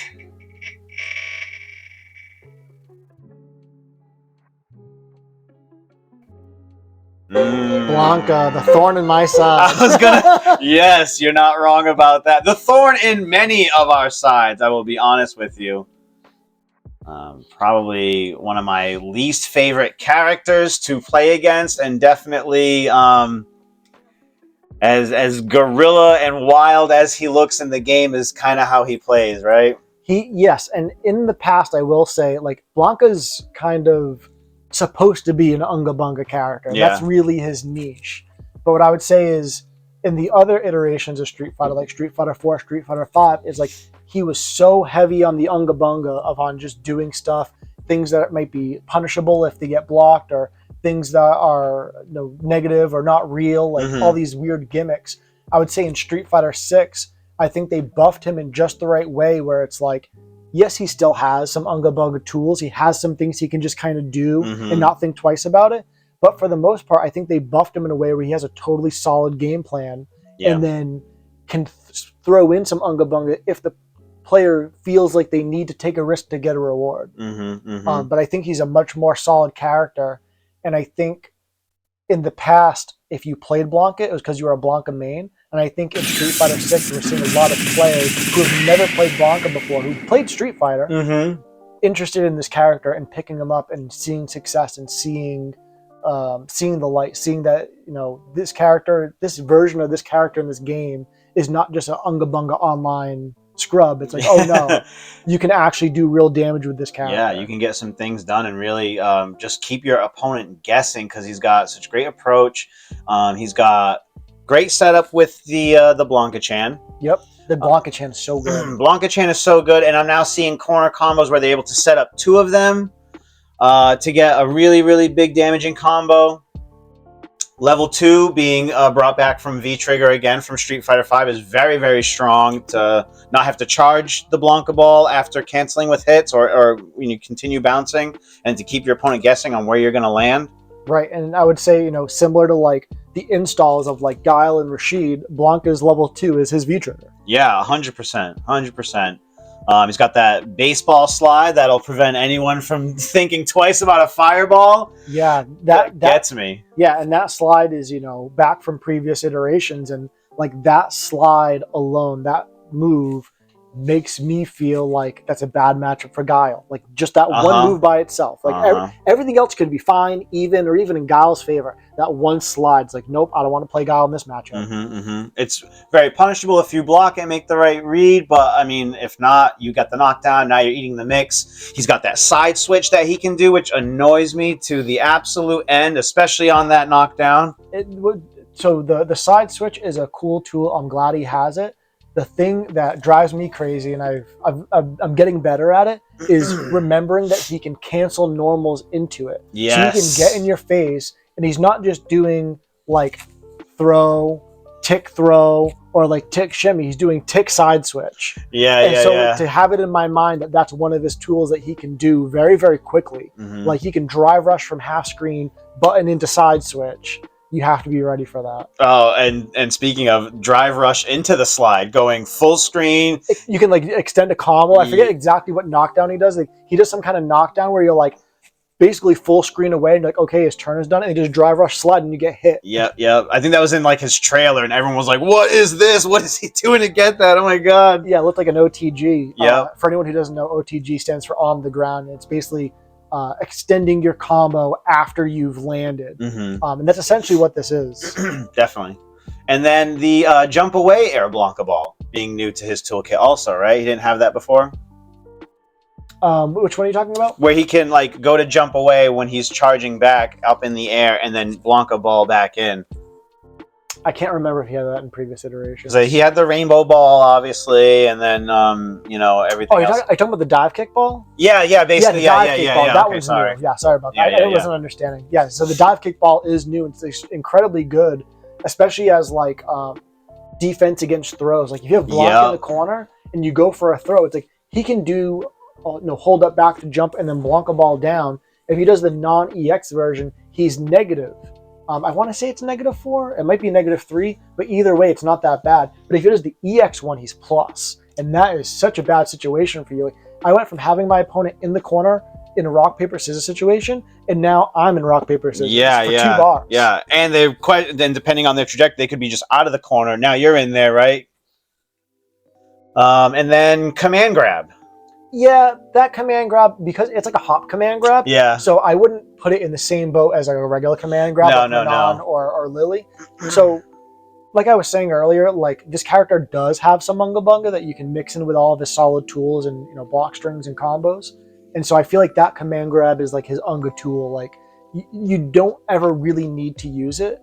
And it's really just for catching your opponent sleeping. Yeah. It's like there's a lot of things to worry about in this game. You always have to worry about drive rush and drive impact and jump ins and all these other things. Blanka doing button and side switch. And it's when your opponent is focusing on all the other things. Yeah. Last game, last hit, last round, you can throw in the hop command grab, and there's a good chance they're not looking for it. Yep. And then I will get hit by it sometimes because very quickly in the beginning, it looks like his hop side switch animation, or is he going to jump at me? So there's times where I'm not sure what to expect in that moment. Is he going to, I just see him kind of leaping, and then you're like, oh, I better block this and see what he's going to do, and then you end up eating the command grab, Right. What about his other supers there, level 1 and level 3? Yeah, so I feel like with most characters, there's not too much to say about level 3, because really it's like, okay, you've hoarded all of your meter, and then you've unleashed your level 3 or your CA to just do the most amount of damage, and they're all easy to combo into. And that's Blanka's level 3, as with most characters. Blanka's level 1 isn't particularly good, but there's a lot of situations where you're glad you have it. Meaning there's a lot of situations where you can do a combo, and if you don't spend the level 1, they'll live. And if you spend the level 1, you can close out the round, and then it's great for that. And if you're at a drive meter, you don't have any other way of extending your combo to keep the damage rolling. That's a great way to close it out. Right, or if Blanka's in burnout and your opponent's pressuring you, you can just throw out a level 1 and get them off of you. Where did you have him on your tier list, my friend? Let me double check to be on the safe side. So I tried to place him without getting emotional about it, because Blanka is making me very emotional. I have him at the top of A tier. Yeah, I had him right next to Rashid, actually. I think I did similar. Let me just double check where Rashid was. Because he's also very mobile, very strong. Right next to Rashid. Yeah, there you go. So did you have him above Rashid? No. I had him above Rashid. Really? So I don't know if you feel okay putting him between Guile and Rashid. He is really strong, right? He's Blanka arguably is going to be doing more damage than Rashid is, right? Not damage in combos, you can do damage in tournaments and like showings. Oh, I meant in combos and stuff too, but like I probably see more Blankas than I see Rashids. Yeah, that's fair. But everyone that I see playing Rashid is also a really strong player too. So, but that might go back to like how easy or difficult it is to pick up a character. Where like I don't know this for sure, but it's probably true that it's easier to pick up Blanka and like learn the character's toolkit and do well. Where Rashid is a little bit more of a specialist character. A little more nuanced in what will go into the other thing and stuff like that. Right, and in general, like I feel like you could have a backup Blanka to like unleash in a tournament if you needed it. But like if you're playing Rashid, it's like that's mostly your main character. I don't expect people to have a backup Rashid. Yeah, true that. All right, let's go one more time. It's shaping up well. I'm liking this. Yeah, and I'm glad that we're, for the most part, agreeing on where things go. Yeah. There's nothing that I thought was S that you thought was D. Yeah. Thankfully, everything's like 1 tier off. Yeah. Like you had Jamie some of it could far just be lower, the way that we structure the tiers in our head. Yeah, because we both play different characters, so we are playing, and we have different experiences and at different levels also. But also, like your tier list has 6 different tiers. Mine only has 4. So I think yours are just spread out amongst like different tiers, and mine are more condensed. The fattest of them being in the middle, basically. But it's, again, like we said in the beginning, it's all arguable. Whether you have the bottom of D tier or the very top of S tier and things like that too. So yeah, some Cammy. Let's talk about Cammy, because I feel like when the game was coming out, people went into training mode with Cammy and was like, oh, she doesn't do as much damage as Luke or Ken. She must suck. And I'm here to tell you that she does not. No, she does not. No. Cammy has been strong as far as I can remember. Great strike throw ability, super mobile, very much in your face, and has a lot of tools to circumvent neutral and the fireball game and things like that. Talk about some of her normals and who Cammy is as a character. Yeah, so Cammy is a really strong character for players who have very good reactions. There's many things that Cammy can do that if you do it wrong, so for example, if you do like stand heavy punch and a spiral arrow on block, that's super punishable. But if you're a good enough player that you're pressing stand heavy punch and buffering your special move and only pressing the button on like you're confirming it, and you're really good at that, then this character is for you, and this character is so incredibly good at it. I would say that for whiff punishing and just, rewarding the player for having great reactions, I think she's the best at that. Whether they jump in and you anti-air with a DP, or you dive kick and you're good at confirming whether you got a hit or a counter hit or a punish counter and choosing the correct button, and doing some of her drive rush combos can be a little bit intricate, and so making sure that you do the right button in the right sequence. I see Punk doing a lot of combos with Cammy where he starts the combo and the opponent will have like 40% of their health, and I'll be like, oh, he doesn't have level 3, he can't kill. And he does a very interesting combo route with like the heavy kick that pops him up, and then you do like a spiral arrow that you charge up, and then a DP, and it kills. And I can't believe that he was able to pull it off. Or even some of the juggles that she can get off of raw drive rush combos, not spending 3 bars to continue, but juggling you to only get the 1 and being able to repeat that over and over again with a button or whatever. Like her combos are really very interesting. Yeah, and that's one thing we haven't really mentioned until just now. Like there are characters that can do a drive rush extension in the middle of the combo that is a cancel, and so it costs 3 bars. But some characters can actually pop you up high enough that they can do a raw drive rush that only costs 1 bar and still continue their combo. Very strong. And then she has some of the best pokes in the game. Crouching medium kick again, standing medium kick even. Yeah, crouching medium kick into drive rush, so good. Her lights are really, really good. They're very fast. They reach really far. I believe she's another one of those characters similar to Rashid that can get 3 jabs off before you can wiggle. Her throw game is really good. One thing I found in particular that's really hard to deal with is her forward dash animation looks like she's walking.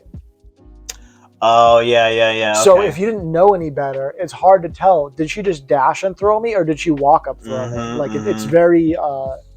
it is not obvious that she's dashing when she's dashing forward. Yeah, good walk speed. And then they gave her a tool from Street Fighter V. Also, I believe it was V-Trigger 2, where she's able to go into the air and now do like that flip kick and whatnot.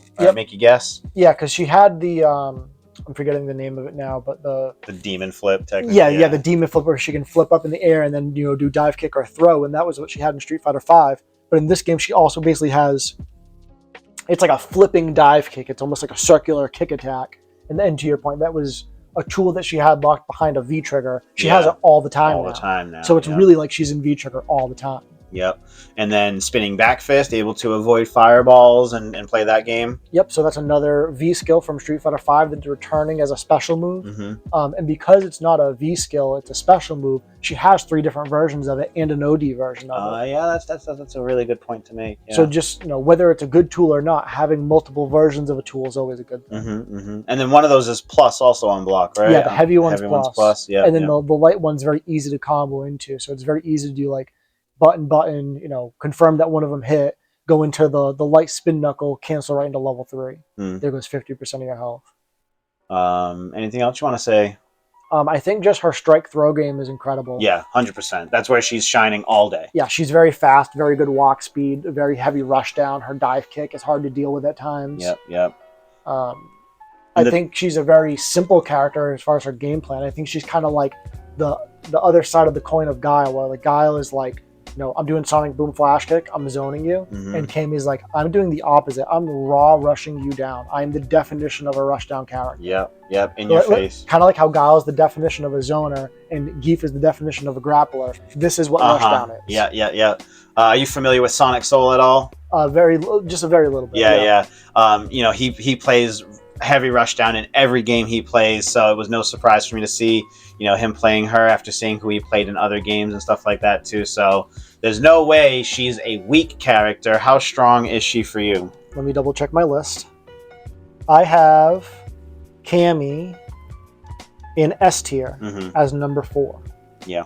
So let me see where she is on my list relative. So I have her just above Ken. Okay, and I agree with that actually, because it's similar to Chun Li, where the range that I want to play at, she can play it a little bit further and play it, I think, slightly better than what Ken can. Definitely strong. Yeah, I think the drive rush system works really well with her because she's kind of, depending on what normals you're talking about, I would say that she is a stubby character. Obviously, she has some better range pokes. But being able to press one of her stubby normals, confirm the hit into a dry rush, and get a full extension, full corner carry, she didn't have that in 5, and she was good in 5. Or even to bait the whiff punish, right? Throw out a light at a certain range, and you think, oh, now I can, let me throw out my big button. No, I either blocked it or it whiffed, and I was able to counter you with that. So, all right, we got next. Picked Juri.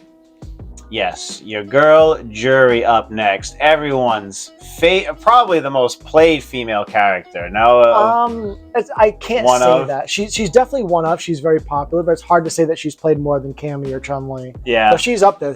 I think those 3 female characters are the top 3 popular Street Fighter characters. Whether you're into feet or not. And if you are, she's number 1. Yeah, exactly. So a returning character from Street Fighter V. She was original to Street Fighter 4. Yeah, and played very differently in 4 than what she did in 5 and now currently, right? Yep. It's all a little bit different. She was more of a zoner in 4, correct? No, she was heavy rushdown. She was heavy rushdown? Oh, wow. I thought because she had, you would have to hold the button, right, for her Fuha, and then it would, depending on what strength you held, is where it would send out the projectile? Yes. Yeah. But then, so I think in Street Fighter V, she was more balanced. Like, she could still rush down, but she could zone and play a little bit more slow and methodical. Yeah. Where Street Fighter 4, she was just, very fast, very hectic rush down. Yeah, I wasn't around for those days, so that's the... When she came out for 5 and everyone was saying, oh, she's so different, like, how much different can she be? That would be like retooling, your boy Ryu, like, how much different can he be if that's how they play? But, I just had no idea. Yeah, Juri in 4 was like a hyper Cammy with a fireball. Oh, good lord, okay.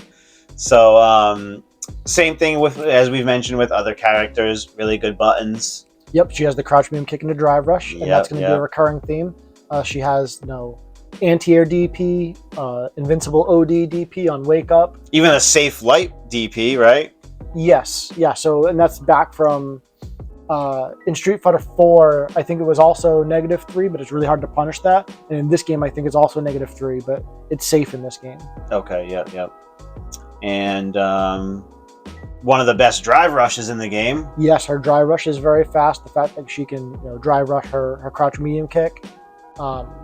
Some of her normals are really, really good, where she can, press crouch medium kick. Let's say they block it and don't interrupt it. Then you can do stand medium punch, and then stand light kick to make it real. Or if you think that they're not going to jab, you can do stand medium punch, crouch medium punch.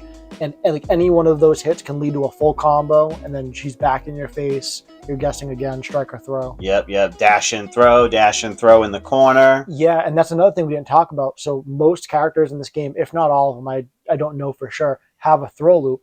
But some throw loops are built better than others. And I would say that the characters that can throw you and then dash and they're plus and throw you again, those are the strongest throw loops. And if something is going to get nerfed universally in this game, I'm not a big fan of throw loops in general, but I would say the dash up throw loop has to go. It's too easy. It's too easy and it's too good because you're already guessing for your life in the corner, let alone dash throw, then dash button.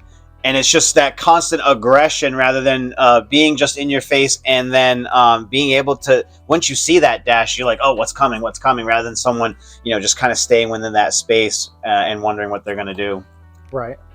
Her level 2 is her V trigger install again from 5. Yeah, which again, I think having a level 2 that used to be your V trigger, that's like a buff to your character. So like we see it all across the A tier, right? Like Guile, Blanka, Rashid, they all have their level 2s as their old V triggers, and so that's that's something that's on the plus side. Like if you have an install V trigger as your level 2 that used to be your V trigger, like that, you're going to use that very often. Oh, 100%. And what I didn't realize is she has a way of just going into level 2 and then doing whatever she wants after that. Or I'm pretty sure if you like hold it, right, she gets you that little push, and that's how she's able to start like different combo strings. Right, so it's like a combo starter. So like if you don't hold it, she just pops level 2. Depending on what you do, she can be plus.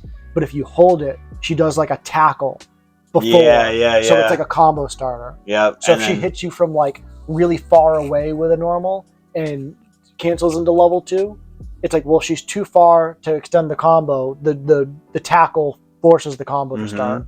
And then she's juggling you for God knows how many hits. Yeah, I mean, thankfully it doesn't do a lot of damage. Yeah. It's the corner carry and the Oki setup after it that makes it really scary. And then that jump back medium punch, I believe it is. Yep. That is so strong. Yep. She has an overhead that she can use also. Yep. And so, like you were saying earlier, characters that have grounded overheads, they're negative, but they're safe. They're -3. So if you dry rush into overhead and they block it, you're actually plus. Yeah, and then you're guessing all over again. And so she has that tool. Yeah. And then level 3 is pretty standard. What about level 1? Does that have invincibility? I don't believe it has any invincibility as far as I'm aware. I think it's a really good combo ender. And so it's one of those things where I think you can interrupt a fireball with it, like in neutral. Like if they throw a fireball, you can throw your level 1 in their face because it is a fireball, so it absorbs it. But in general, I think it's used as a combo ender to close out rounds, kind of similar to Blanka. You don't see her too much in high-level competition, right? You see her like sprinkled here and there. I think that she has good representation at the highest level. I think she's just not as popular as a character of like Luke and Ken. But like Nephew plays her. Nephew, Xiaohai, Just a Kid. Yep, Just a Kid. And probably a few others that I'm forgetting. But, I mean, I would say a decently strong character. Where did you have her in your tier list? Yeah, I agree that she's strong. Let me see where I have her. I have her at the top of A tier, right next to Blanka. Okay, yeah. I have her in A tier also next to Guile. So where do you have her relative to Guile, above or below? Well, I remember, so this is a particular matchup, but I know when I used to play against Mike V, my Guile would kind of shut out his Juri. This is also a long time ago, and things have changed. I don't know. I guess maybe beforehand. So Guile's better than Juri? Yeah, I'd agree with that. Yeah, I think so. Because like she, even with her great drive rush and dive kick, her approaches, especially in that matchup, I think are just not as tight, right? So then the question is, where do you put her relative to Blanka? Do you think she belongs above or below Blanka? Because like I have her just below Blanka. I have her below Blanka also. Do you have her above Rashid? No. Oh, but you had Rashid really high, right? Yeah, I had Rashid at the beginning of A tier. Yeah, so my A tier, the top 3 in my A tier is literally Blanka, Juri, Rashid. So I don't know if you'd be comfortable putting her there on this one. Yeah, right here you said? Yep. Yeah, I'm fine with that. And again, like this is all so close, like you said before. She's A tier regardless, right? So yeah, and it's tough because like you could argue that she's S tier because she's so good and so strong. Once I started filling up my S tier, once I had like 5 or 6 characters in there, I was like, all these characters are better than Juri. Like, is she, top of A or bottom of S? I had to kind of draw a line somewhere, and so I put her into A tier. Cool. I agree. And now the list is filling up nicely. We still have. I'm surprised that this guy's still down here. All right, let's pick. Well, I'm not surprised that he's down there. Whether he's alone down there, we'll find out. Yeah.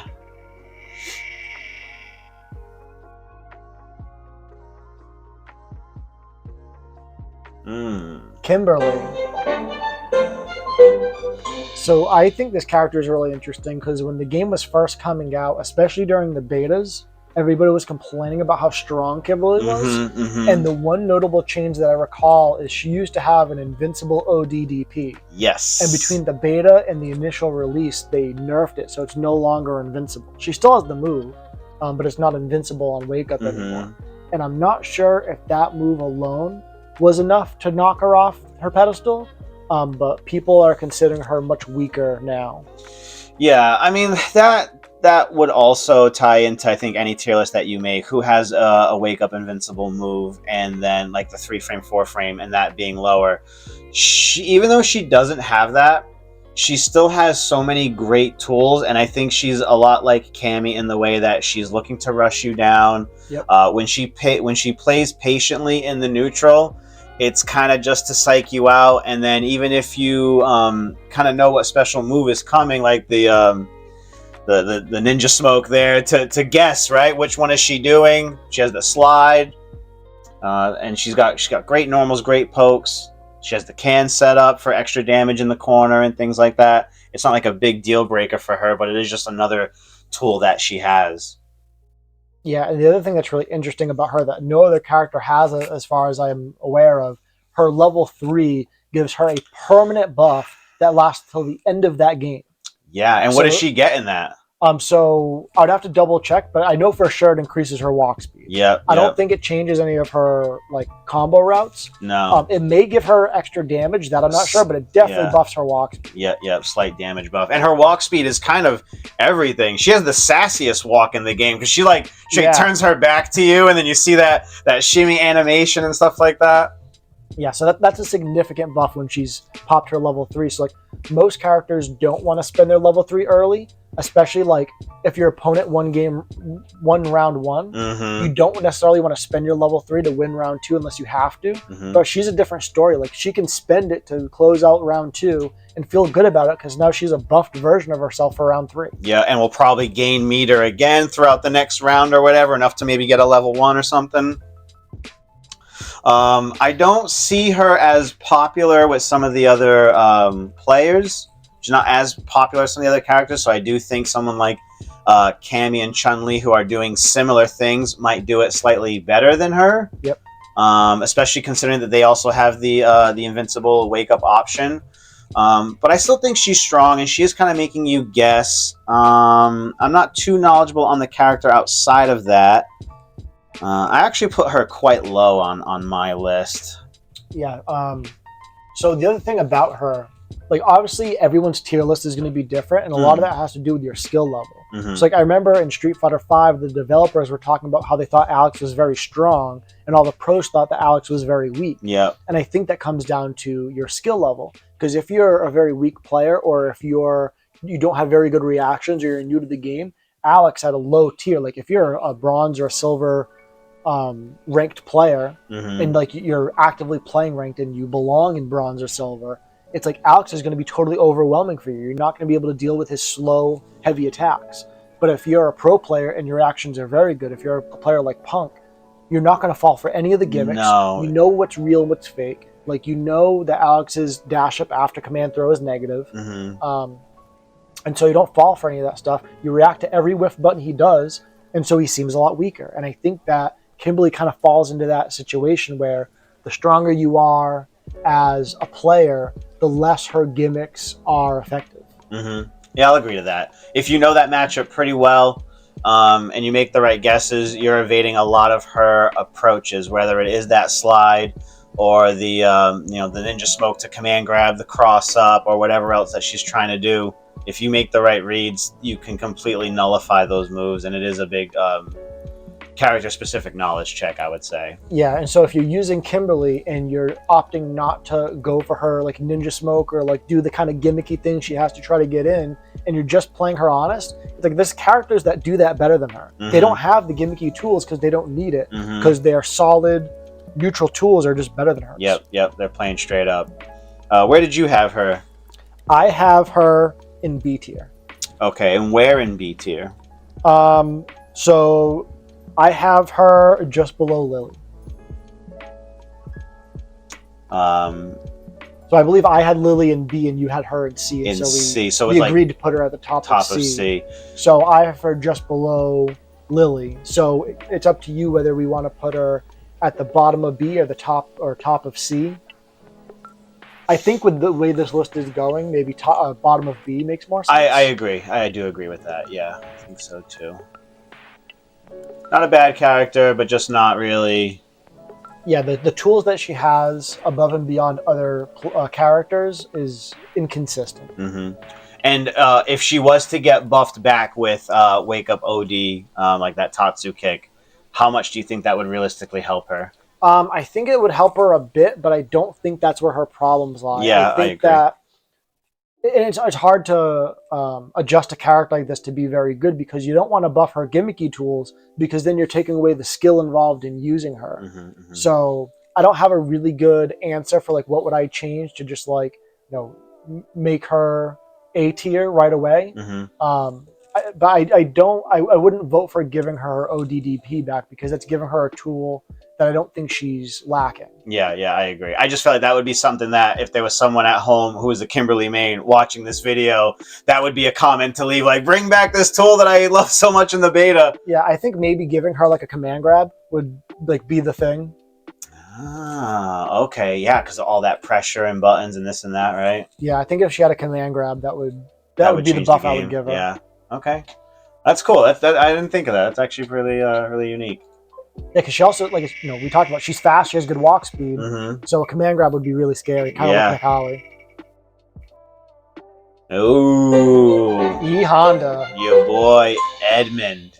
So this is a really interesting character. I just talked about different skill levels of players, thinking different characters are stronger or weaker. This is another one of those characters where if you can't react to stuff and you don't use perfect parry and you don't have good punishes on deck, this character is going to destroy. Yeah, oh yeah. This is the scrub killer character. And once he gets going on momentum and guesses, that continues to build up his strength. Drive rush in on your wake up. Is he going for the low forward? Is he going for hands? Is he going to tick command grab? The leg lift stomp that he has, Right, is he going to do the leg lift stomp and make you block it, or is he going to lift the leg and then cancel it into command? Yep. And then, obviously in the first month or so of the game, butt slam and headbutt being pretty annoying. But like you said, it's the scrub killer thing, and when you don't know the matchup, and I never... For the amount of time that I played Street Fighter V, Ed E. Honda was not a big playable character. I really never ran into him, so that's not a matchup that I'm aware of how to work against. So him being day one Street Fighter 6, some of that was like, oh my god, what is this character doing? I can't believe I just fell for these mobile butt slams that he can choose where he ends up floating to. Yep. And even that jumping heavy punch that he can move forward and back up to. I didn't realize how mobile that was. I ran into an E Honda player at ECT. We were playing casually, and those are some close matches with the lack of knowledge on the matchup. But I remember just being like, wow, does he move with that too? And I have to guess in this situation also. So yeah, I think the thing that people have the most trouble with is that his headbutts are easy to make safe if you block them, and then his butt slam is plus on block. Yeah. And it hits on the way up and it hits on the way down. Yes. And so I think that catches a lot of people off guard, and it's really one of those things like the first few weeks of Street Fighter 6, I was getting blown up by E-Hondas left and right. I really didn't understand what I was doing wrong. But once I kind of figured it out, I found it much easier to deal with his gimmicks.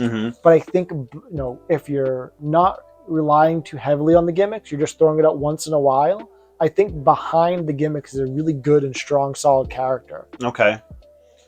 He has a game plan that's similar to other characters in the game, right? Kind of like a Blanka, where he's the projectile to get himself, his momentum going. He has a better command grab than Blanka. That situation, I think he sets up a lot better than Blanka.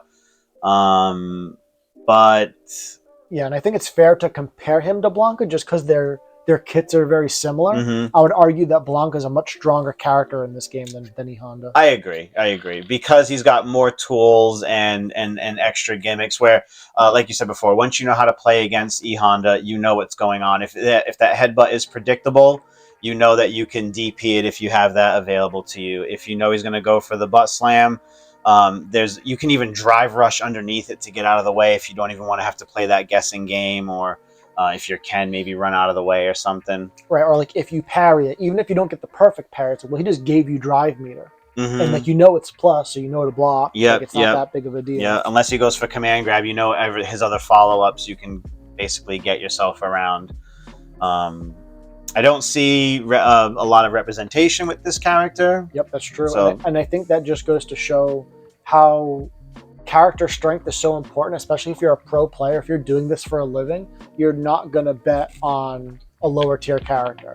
And so the way I see this tier list forming is you're basically only going to see the S and A tier characters in tournaments. Anything that we put as like B or lower, you might see one here and there. It's going to be a character specialist who might make a top 16 or a top 8, but like I don't think you're going to see like, it's possible. Of course. But I don't think you're going to see like a Manon winning a tournament. I don't think you're going to see a Jamie winning a big tournament. No. And even talking about the comparison to Blanka, right? If as Meta RD playing both Luke and Blanka, if E Honda was doing Blanka things better, that would fill that spot for his pocket character rather than what Blanka's doing. Right. It's kind of like how you can compare Ryu, Ken, and Luke. It's like they're all kind of doing the same game plan.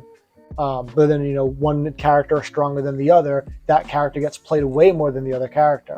So Blanka and E Honda are kind of the same archetype. But if we're saying Blanka is even a little bit better than E Honda, it's like, why would you play E Honda when you can just play Blanka? Play Blanka, yeah. Blanka's up ball is invincible, where E Honda, if he spends OD headbutt, he just gets a hit of armor. Right, and it's very punishable. Very punishable. And like decent buttons, he's got the credit card swipe kind of anti-air and the trip and stuff. Yeah, I think that stand heavy punch anti-air is a little bit underrated. I think it's very, very good. I remember talking with Bobby, our local E Honda player, and I was playing with him and we were talking a little bit, and I was like, you really should be anti-airing with that stand heavy punch more than you are. I think you're relying too much on raw headbutt to anti-air, which only works at very specific ranges. And he started working in the stand heavy punch anti-air, and his results instantly it changed. Up. And then like where you land as the opponent after that, you're in a great distance for buttons, pressure, hands, and things like that. So, or a drive rush to guess. Shout outs to Bobby. Shout outs to Bobby, best E Honda. I'll clown on him only a little bit because I love him and I can. He was gravitated towards E Honda because of May in Guilty Gear, having a very similar toolkit. But May was the epitome of S tier, super strong, and even though the archetype might be similar, where are we seeing E Honda then? So really quickly before that, I think it's really funny you said that because I played a little bit, not much at all, like maybe 5 to 10 hours of Guilty Gear Strive, and I used May, and I had no idea what I was doing, and I was giving Temper a hard time, which is like one of our strongest players. Yeah. He's extremely good at Guilty Gear, particularly Guilty Gear Strive. And like in the beta or whatever, I was giving him a hard time with my May, just doing special moves for no reason. Yeah. And even I was telling him, like, I don't know what I'm doing. This character's too strong. I have no business winning rounds. Even like, she's got that slide too, kind of like Blanka. So, there's all those other tools and setups that she had. She was definitely a great character, but it goes to show you the difference between games and how that archetype can kind of just not really place as high on the tier list there. So yeah, so I have E Honda at the bottom of B tier, right below Kimberly. Okay, I had him right behind Kimberly, but I had them in C tier. Yeah, so I think we just put him right behind Kimberly. Yep.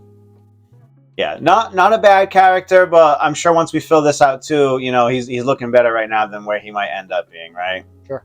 Thankfully, we are not done yet. Spin the next character. Getting close though. You spelled DJ wrong. Oh, I did. Yeah. It's all spelled out. D-E-J-A-Y. Yes. JP. Oh, this one wasn't spelled wrong. No, this was not spelled wrong, although I don't know what JP stands for. I actually grew up with a friend named JP, That's cool. and it was Japheth, Interesting. which is, I guess, a name from the Bible or whatever. I just assumed that JP would mean his first name started with a J and his middle name started with a P. Jason Paul, which Yeah. it did. It was Japheth Paul. Okay. Shout outs to my boy. So JP, the most talked about character outside of this handsome guy Luke right here. JP is a character in a Street Fighter game who is not a Street Fighter character. He's playing a different video game. I don't know what it's called. It hasn't come out yet, apparently. It's closer to Guilty Gear than Street Fighter, I would argue. He's from the future. He's playing a game that no one else is playing. He has tools that no one else in a Street Fighter game has ever had. Breaking archetypes. Breaking rules. Yep.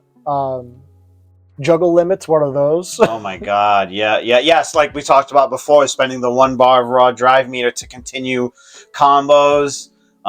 Great setup, great anti-air, disjointed buttons, projectile feints, traps, command grabs, air grabs. He feels like a character, honestly, like if he was in Street Fighter V, the stuff he's doing would be a V-trigger, and it would be the best V-trigger in the game. 100%. And the issue I'm finding with him in Street Fighter 6 is he's using the best V-trigger without doing any V-trigger. He's not spending a super to be able to put out those splotches that he can turn into a spike or into him teleporting, where he can teleport button or teleport and then immediately throw. His ground spikes, which are similar to Nikali's ground pounds, are so much faster. Oh my god. They're so much better. And to contrast Nikali's, you're grounded. I can try and jump, and you can still hit me with one of his ground spikes because it just comes up, almost to the health bars, basically. Yeah. You can anti-air with a ground spike. No, it doesn't. No. Which I could understand it more if it was like, oh, if I do this ground spike and you jump over it, you don't get hit. But if I spend EX on that ground spike, now it's taller and it hits you. I'm like, okay, you spent bar, I get it. But he's not spending bar and getting it. No, and when he spends bar on that move, what is he getting? Like a whole knockdown into driver. He's getting 2 spikes. Yeah, but not only is he getting 2 spikes, but like a much better knockdown. Like he can do that. He can drive rush in. Like now you're in the corner because you jumped over what you thought he was going to do in mid-screen. Those ghost feints get me all the time also. Oh, the feint ghost? Yeah. So what I've learned to do, which I don't know if it's a good habit or not, is I try to react to his ghosts late. That way if he does a feint, I don't fall for it. But it's harder to react because I'm not reacting for like the first half of every animation. Yeah. So it's like the first half, I assume it's a feint. Then when it gets past the halfway point, I'm like, okay, it's either overhead, low, or command throw. And at that point, I'm reacting. And the command throw, I mostly react to on sound.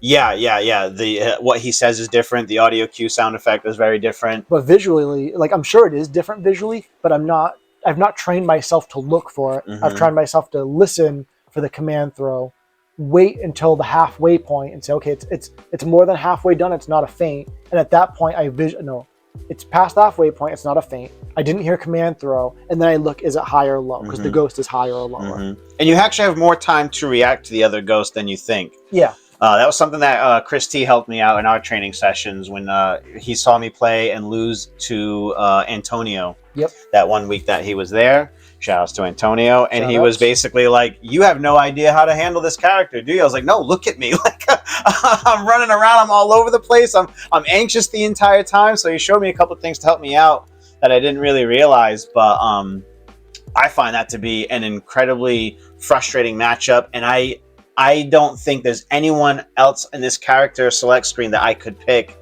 that would make that matchup easier for me, even if I pick the same character. Yep. Yeah, and so the interesting thing about the ghosts, like you were saying, is like they're on screen before they have a hitbox. So they look more intimidating than they really are.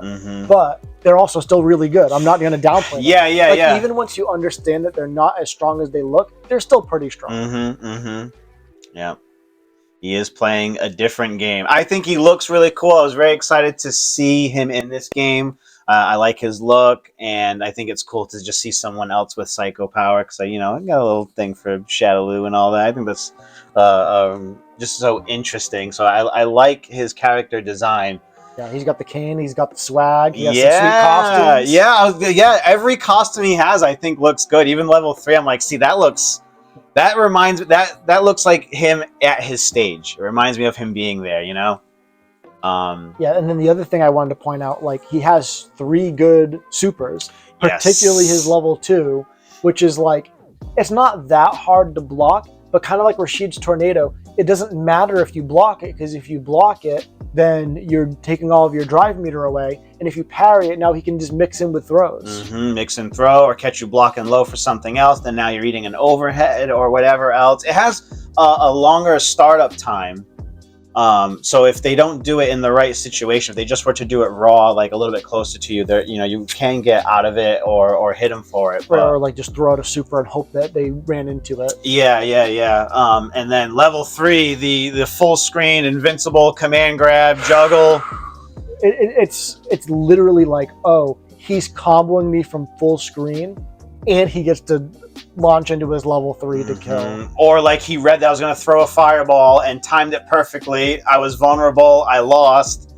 And like Luke has a very good level 3 where he has this interesting thing where like he runs quickly a relatively short distance. Yeah. And like that's like the normal startup of his level 3. And if he does it from further away, it's much slower, but Luke continues to go. So if you were to do something like whiff a fireball from outside of that range, you'll still get punished by the level 3 if Luke does it right, but it's not fast all the way through. I understand. Yeah, and so JP's level 3 is kind of like Luke's, but instead of Luke running a short distance and then slowly continuing just in case you did something really slow or didn't block, JP's is just fast full screen, pretty much instant. Yep. What we talked a little bit about patch coming up and nerfs and buffs. What do you even talked about your own character and the nerfs that you thought he should receive to make it fair. What would you do with this character? I would change the way his spikes work so that the non-EX spikes can't hit you if you jump, and then also make it so that they have more recovery, so it's harder to spam them from mid-screen. Basically make them a little bit more similar to Necalli's slams, which had a good amount of recovery. And at the end of Street Fighter V, they buffed Necalli to give the slams less recovery, and like it essentially still wasn't good enough. It was a significant buff. But I think that JP's are like even faster and more useful than Necalli's were after they got buffed. So maybe somewhere in the middle there to nerf that a little bit. His level 2, it's really good. I don't know exactly how. I think for install level 2s like Blanka's or even like Juri's, I would say to nerf those, like make it so if you're not doing the animations that cost the meter, that the meter should drain a little bit faster, basically saying do it now or you lose it. Oh, okay, that's because interesting. If Blanka pops his level 2 and then doesn't do any special moves, he has it for a really long time. Yeah. So maybe make those drain faster, but it's harder with JP because he throws it on the screen all at once. So I don't know if maybe they slow it down so that the explosions happen with more spacing, so it's not such a tight string. It's hard. That's tough. Yeah. It's hard to say, but definitely nerfing his spikes, and I think nerfing the range on his level 3. It's there's so many good things about this character. But again, he's very, very strong. He's 100%. He has to get nerfed. There's no way he's not getting nerfed. Where did you place him on your tier list? I had him right next to where you have Jamie. You said Jamie. No, I know. I was faking you out. He's at the bottom. No, just kidding. He's at the very top. These two are hands down your top 2. I agree with that. And if JP wasn't here or had slight thing, they're 1 and 2. They're frickin' frack, and they're both really good at what they do. I agree. I had Luke as number 1 and JP as number 2. You have the opposite. You're really not making any decisions. They're both top 1. Yeah, right? He was only number 1 and 2, I think, because of how everyone says JP, everyone says Luke, but they're fighting for supremacy here. And like I said, he's really good at what he does, and that makes him at the top. He's really good at what he does, and that's what makes him at the top. And and what I would argue though is like Luke's number 1 because he's a Street Fighter character who's the best at playing Street Fighter. JP is also the best because he's not playing Street Fighter. He's not. I understand. Yeah, that's actually a great way. So with that being said, I think that makes even more sense for him to be at number 1. Sure. Right? He's playing the game at the best. Yeah. And then he's the best in the game because he's not playing the game. Right.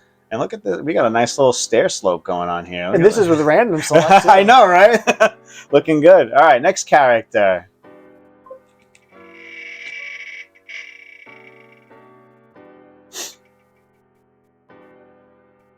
Marisa. Nice. Okay. I like this character.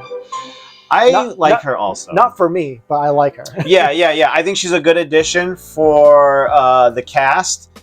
And I think she's kind of reinvented how we see the big body archetype. Yep. As not just being the grappler. She's more of a brawler. She has the command grab, but she's making you guess on that command grab. Once she does this... Yeah, she can go high, she can go low, she can go for a command grab. So she could do nothing. She could do nothing and just see what you do. Yeah, if you're going to backdash, she can trip you up. If you're going to neutral jump thinking the command grab, she's got that covered too. She has a couple of like target combos. She's got the overhead. She can be a little predictable on her way in with step kick and Superman punch, but if you're not aware of when that's coming, those can feel really strong, especially when they have the armor attached to them. Yeah, especially the Superman punch, like the EX Superman punch is the one with armor. Yeah. The non-EX one doesn't have armor, but they're both plus on block. So if you blocked them, it's her turn again, and she can move her in. Absolutely, yeah. And then her stand medium punch, arguably the best stand medium punch in the game. Yep. There's some gimmicks with it that probably feels a lot stronger than it really is. So like, if she does medium punch into medium punch target combo, that can feel really strong, but there's a gap in there. So like, if you're good enough to recognize that she's going for a second punch, you can just perfect parry it every time. The hard thing though is visually confirming that she's going for the second hit. Yeah. Because if she presses a stand medium punch and doesn't go for the second hit, and you time your perfect parry and hit it, now she's going to punish counter you. And then she's just going to steamroll you. And I think she's also one of the best momentum-based characters. Yeah, snowball effect. Yeah, she can do nothing for so much of the round, capitalize on a hit on you, spend a bunch of meter, bring you to the corner, and I don't know if you watch Street Fighter League at all. Did you see Kaba? I didn't see this. Oh, man. Kaba. Oh, no, I did see that. It's a meme now at this point. His face, like, where did my health bar go? Yeah, so the story was, it was Big Bird, correct, with Marisa? Yes. And so Kaba whiffed a normal in neutral. I forget what he did. So let's say he pressed like stand medium kick from half screen or something like that. Yeah. Big Bird reacted, pressed crouch medium punch, and did 75% and killed him. It was, and then he chuckled a little bit like after he did it. Well, I don't think he was expecting it to kill either. Yeah. I think he noticed that Kaba was visually upset.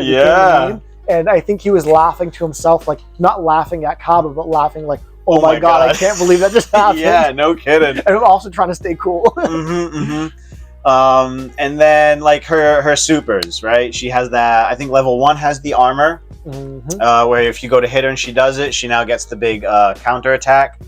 Yep, I think the level 2 is the one that kind of looks like an anti-air because it goes up. Yep, and has 2 hits. She pops you up, and then she comes down. Yep. I've been caught by that before. Shout outs to Ford. Yeah, I like his Marisa, actually. Yeah, so he was an Alex main in Street Fighter V, and I think Marisa is extremely similar to Alex, especially with her Gladius being so similar to Chop. And then like she has command throws, and like similar to Alex, command throws not the main point of her kit. And that's why I think she's strong, right? Because, if you're playing other very obvious command throw characters, you kind of have a feeling of when they want to do it. It happens all the time as against I'm facing Manon. I know when they're a little desperate for it, backdash, get a nice big punish. When she sets up her command grab, she's in that armor state. Right. So it's like, it's not like, oh, armor, I know it's coming. It's like, oh, armor, now I have to guess. And then you'll be like, let me hit her. Nope, now you get pushed, she can still hold it. Right, and she's plus when she gets that hit. Not plus in the combo, but she's plus. And so, like, I have this mind game of, like the first time a Marisa does it, if they go, like, if they they do the push and then they do a normal or a button or a throw, I go, okay, they know they're plus, they're taking their turn. I will relentlessly EXDP in that situation every single time until they block my EXDP, and now I'm plus. Okay, yeah. But I will gamble. I will lose a whole game just EXDPing every time she does the push, just to let them know I'm not letting you take your turn. We see her a little bit more often in the competitive scene, right? She's not scarce, but she's not everywhere, right? Right. I think that she's a niche character, and like we were alluding to before, like she can get so much damage off a clean hit that like she's worth investing the time into, because if you can play carefully enough to not get steamrolled yourself, it's so easy to make comebacks with her. Yeah, and that's where she shines, and that's what makes her so scary. And so I think that makes her scary at a low level, because she can just do stuff and she's plus and big damage and nobody blocks. But at the highest level, she's also scary because if you're a patient player, like I can imagine like Problem X playing this character and like being so, and I haven't seen him. I don't even know if he's playing this character, but he should be. Blanka. He's playing Blanka. That's a good call too. Yeah. So I think he should also be playing Marisa, because he's such a good patient player that I think if he finds the opening to get that clean hit and then spend the drive meter and spend the level 3, he can just delete people. Jippa the Boss. You know who that is? And Alex Man, yep. Okay, so he commented on our last video, was very excited about the podcast and was willing to share. So thank you, Jippa, for your support. Thanks, Jip.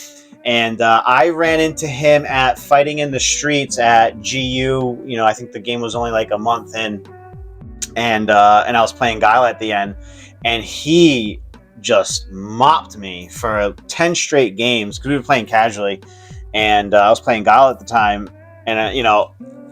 I'm completely destroyed in the chair. I'm almost frightened to hit rematch again after we finish our set. I'm like, so you got any tips? He's like, you're not playing lame enough as a Guile. Yeah.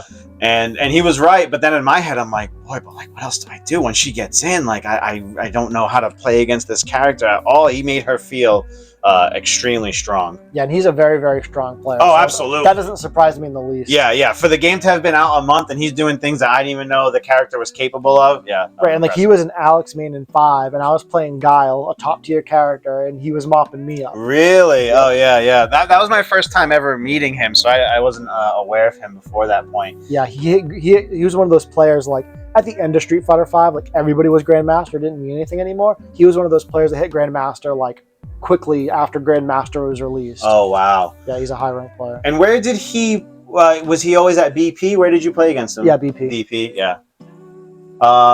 Anything else you want to say about this character? If you don't think she's good, you're sleeping. Yeah, agreed. And it's actually nice to have that big body representation played so high. So I had her, I just hit my mic. I had her at A rank. I did as well. And I had her right below Blanka. I have her below Blanka, but I also have her below Juri and Rashid. Okay. So not too far off. Want to compromise? Sure. I'm fine with that. Yeah. Yeah, I can't see putting her above Juri. No. So I think that right there makes sense. She's probably on par with Rashid. Yeah. And what's great is their game plan is just very different. Yep. But their strength is shared, so. Yeah, I agree with that. Cool. Right. 4 more left. Yeah. And these are some interesting 4 characters. I know, right? Yeah. They go like this for the rest of the game. The tiers. Nice. Dhalsim. Ooh. I am really excited to see what you have to say about Dhalsim, because not a popular character, kind of like what you said about Zangief. If you're playing Dhalsim right now, unless you're Zaffarino, you're a legacy Dhalsim main. No? I don't necessarily agree with that. Okay. I think in general that used to be true. I think Dhalsim in this game is kind of like Blanka, where like until this game, if you were playing that character, that was your main, and you played that character in every Street Fighter game that they had. Through. Yep. I think in this game, similar to Blanka, I think they've significantly buffed Dhalsim in ways that make him solid and more approachable or accessible as a character to pick up. Okay. And so I'm seeing players who didn't play Dhalsim in the past picking up Dhalsim because he can do the things that the players are trying to do. Such as Zaffarino playing Sagat in Street Fighter V. There's really not a character like that in this game. Dhalsim's the closest thing. Just because of the zoning aspect? The zoning, the slow methodical play, not needing to rush down your opponent in order to get anything going. It's a different speed to play at. Because originally when I saw him go for Dhalsim, I thought to myself, I'm surprised he's not playing Luke. Because Luke has a great fireball game, arguably, and I would think that would be like the closest to a Sagat with all the other things that he has in his toolkit. Yeah, I think with Street Fighter V Sagat in particular, I think Street Fighter V Sagat is a lot more slow than old Sagat. Previous iterations of Sagat. Yeah. And he's slow, he's hard hitting.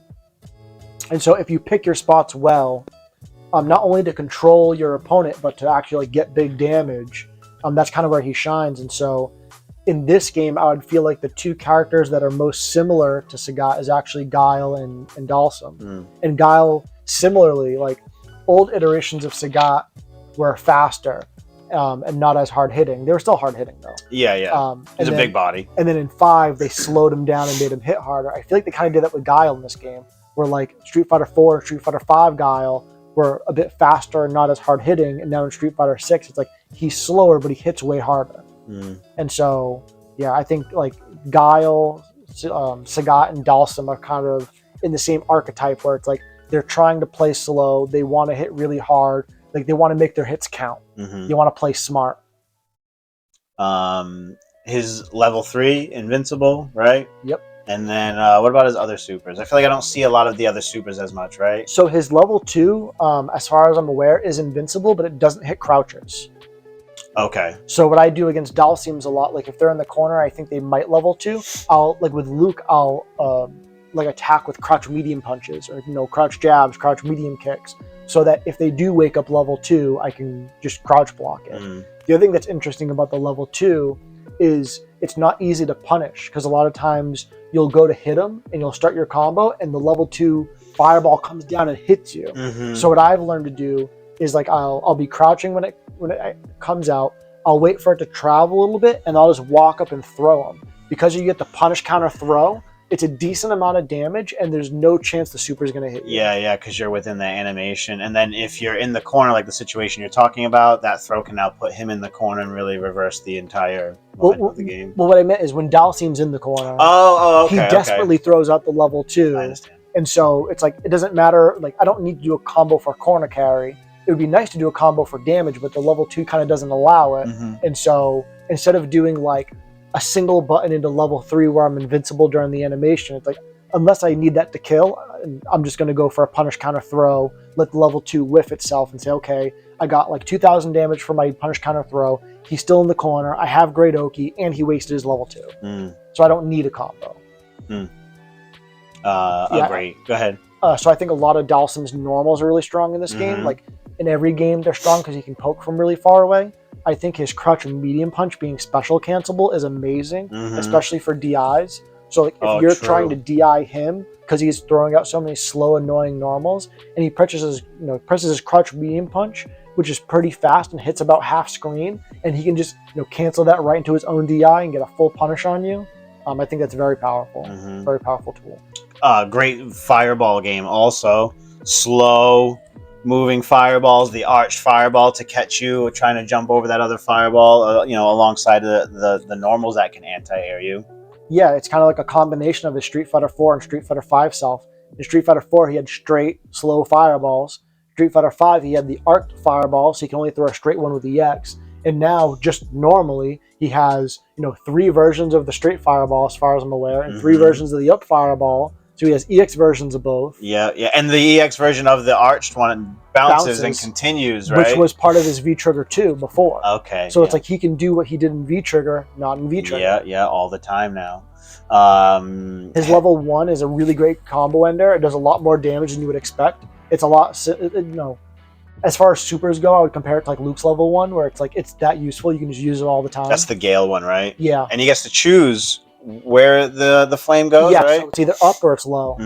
And so depending on the combo route you choose, like will change whether like one of them, like I think the situations where they'll both hit, but one will do more damage. Okay. And then there's other situations where like one of them will whiff. Okay. I think the situations where the up one can whiff. And then that bend back heavy punch, right? To to catch you throwing that fireball, catch you low. The neutral killer. Yeah. I was happy to see him be part of the cast on release. We got all of the World Warriors right off of launch. Yeah, all the World Warriors that do not include the new challengers. Yeah. We did get Cammy and Dee Jay, but we did not get T-Hawk or Fei Long. Yeah. But I was happy to see him, and yeah, definitely stronger than he's been in the past before. Well, I would argue that Dhalsim's always been strong. I think, maybe Street Fighter 4 was like the weakest version of Dhalsim, and he was still very good. Yeah. I think Street Fighter 5 Dhalsim was very strong, but he was slept on because I think Street Fighter 5 had so many strong characters that were easy to play, and Dhalsim was a strong character that was not easy to play. It's like, why would I choose Dhalsim when I can choose Balrog or Cammy? Yeah. The join the millions of people playing Balrog and Cammy. And then towards the end of Street Fighter 5, you saw the Dhalsim specialists just destroy people. Dankadias, NYC Furby, and stuff like that. Like, I feel like you saw them a whole lot more. Even Mr. Crimson. Yep. Who he won a big event with Dhalsim in Street Fighter 5, right? Yeah. Mr. Crimson. What did he win? Do you remember? Not off the top of my head, I'm just really bad with tournament names. But yeah, he won something huge. Yeah. So it might have been like a Red Bull event. Okay. But I feel like, you saw him a lot. You didn't see him much in the beginning outside of, casual play. And then towards the end, I feel like there were at least a good handful of players picking him up and doing really well. Yeah, I think that was a combination of they had so many years to practice that character, and also a lot of the top tiers were getting nerfed while Dhalsim was going untouched. And so he kind of rose to the top. Okay. But he was always good. He was always like A tier. It was until the top tiers of Street Fighter 5 got nerfed, season after season, where he by default rose to S tier because he didn't really get nerfed and everybody else got nerfed down. So how strong is he in this game? So he's very strong. Let me double check my tier list to make sure I place him correctly. I have him at the bottom of A tier. Okay. Where do you have him? So I actually had him a little bit lower, but maybe it's because I know he's strong, but I just don't see him a lot. And then I questioned if it was strength through lack of matchup knowledge. Or maybe like the skill level of Dhalsim players you're used to running into. That I'm used to, yeah. Because Tomlet would always give me a hard time when he played as Dhalsim. And I just was like, maybe I just don't know this matchup. And then as I went to BP one night and I got to play against Lucky D. Shout out to Lucky D. The man. And I know he is a legacy Dhalsim player, so I had my expectations. But even when we finished the set, he was very informative to show me what I think is base knowledge when you faced a lot of Dhalsims to know that, right? For me, it's all brand new, but for him, he was basically like giving me those little bits of information. I had him in B tier. Did you have him like towards the top of B tier? I did, and I actually had him towards the bottom of B tier, but thinking now, like, you say you had him at the bottom of A tier? Yeah. Yeah. Yeah, because if you, like, would you agree that he's better than Honda and Kimberly?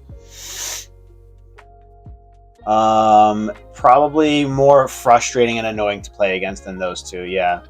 And then what about Aki? That was going to be my question. Where does he fit against playing? So he's got more projectile tools. Because like I had him at the bottom of A, but I'm perfectly fine putting him towards the top of B. The top of B. That's a coin flip for me. Yeah, that could go either way. That's almost one and the same, right? Yeah, I'm perfectly fine with that. Splitting hairs otherwise. But are you okay with that placement relative to Aki? Do you think they're about the same strength? I would argue they're about the same strength, and I think the only difference is she still needs to get in to a point. She can't play the zone game forever. Right, and that's just her archetype. That's her archetype. Right? Yeah, he can, and he's making you guess a lot with fireballs and buttons at full screen. I kind of see them at... Yeah, I think this is accurate. I think this is pretty accurate. It's at least accurate enough for right now, depending on where we end things for the rest of it. Sure, and that's the other thing, too, is once we place all the characters, we can kind of go over it quickly and say, okay, does anybody need to be shifted? Because we put them on the tier list when the tier list was empty, and it doesn't really make sense now. Yeah, I agree. And that's what I did. When I did my original tier list, I put it together and was like, did I do that too quick? I want to make sure I'm really thinking about this. And then I really started nitpicking little details and subtly moved things here and there. This is fun. I hope you're having fun watching this at home and enjoying yourselves. Yeah, I hope you all made your own tier list before you watched and comparing notes. Absolutely, yeah. Comment down below maybe your tier list or what you agree or disagree with in ours here that we're coming up with together. Yeah, especially if you disagree. That's what we really want to hear. Yeah, absolutely. So, everyone's favorite, the face of the place, Ryu is up next. I had heard discussions of him being like the top 15 character. Which with 20 characters, what does that mean? That's not that great, really, does that mean right? He's bottom 6? Like, yeah. When the demo came out and that's all we had, I played nothing but the demo. So, and I was more drawn to Ryu than I was Luke. So I did play a lot of Ryu. I find him really fun, really strong and grounded. It's like he knows what he's doing and he's able to do it pretty simply. He's not going to really rush you down, but he can and make you guess a little bit. Yep.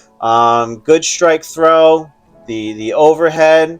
I think they really kitted him out big time with this game. I like that he came already with Donkey Kick. He has Donkey Kick. The animation for Donkey Kick looks good. It looks really good. One of my biggest criticisms of him in 5 was the Donkey Kick just looked bad. Yeah, it looked like a shadow kick, kind of, right? Like it looked like an intern made the animation. It was like, this is what a Donkey Kick would look like. And then they patched it into the game. It was like, now we're done. Oh, yeah. It really looked like, or like an amateur modder was like, oh, if we just take his regular kick and just make it and like make this. a slide, yeah. That's kind of how it looked in 5, but in 6 it looks like a very nice fluid animation. Mm-hmm. He has crouch medium kick into drive rush. Yes, sir. He has a very good stand heavy punch. Yeah. Yep. Which is special cancelable. Mm-hmm. Roundhouse too, which anti-airs and things like that. Yep. His forward heavy punch is back from Street Fighter V. In Street Fighter V, it was -2 on block. Now it's, I believe, +2 on block. Yep. Which is a huge deal. And I think that's great. And I think I feel like he needs that. I feel like that's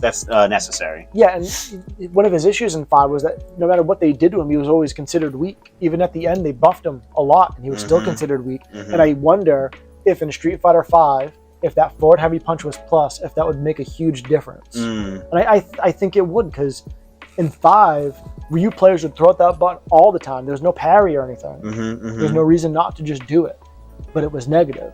And so it was like, okay, I'm going to forward heavy punch and then do a wild EXDP just to show them that I'm wild. So that next time I can treat it like it's plus even though it's not plus. Well, what if it was actually plus? Now it's on the Ryu to block your EXDP, you know. The mental plus frames, right? Yeah, so I think I'm glad to see that button is plus in this game, and I think it probably should have been plus in 5.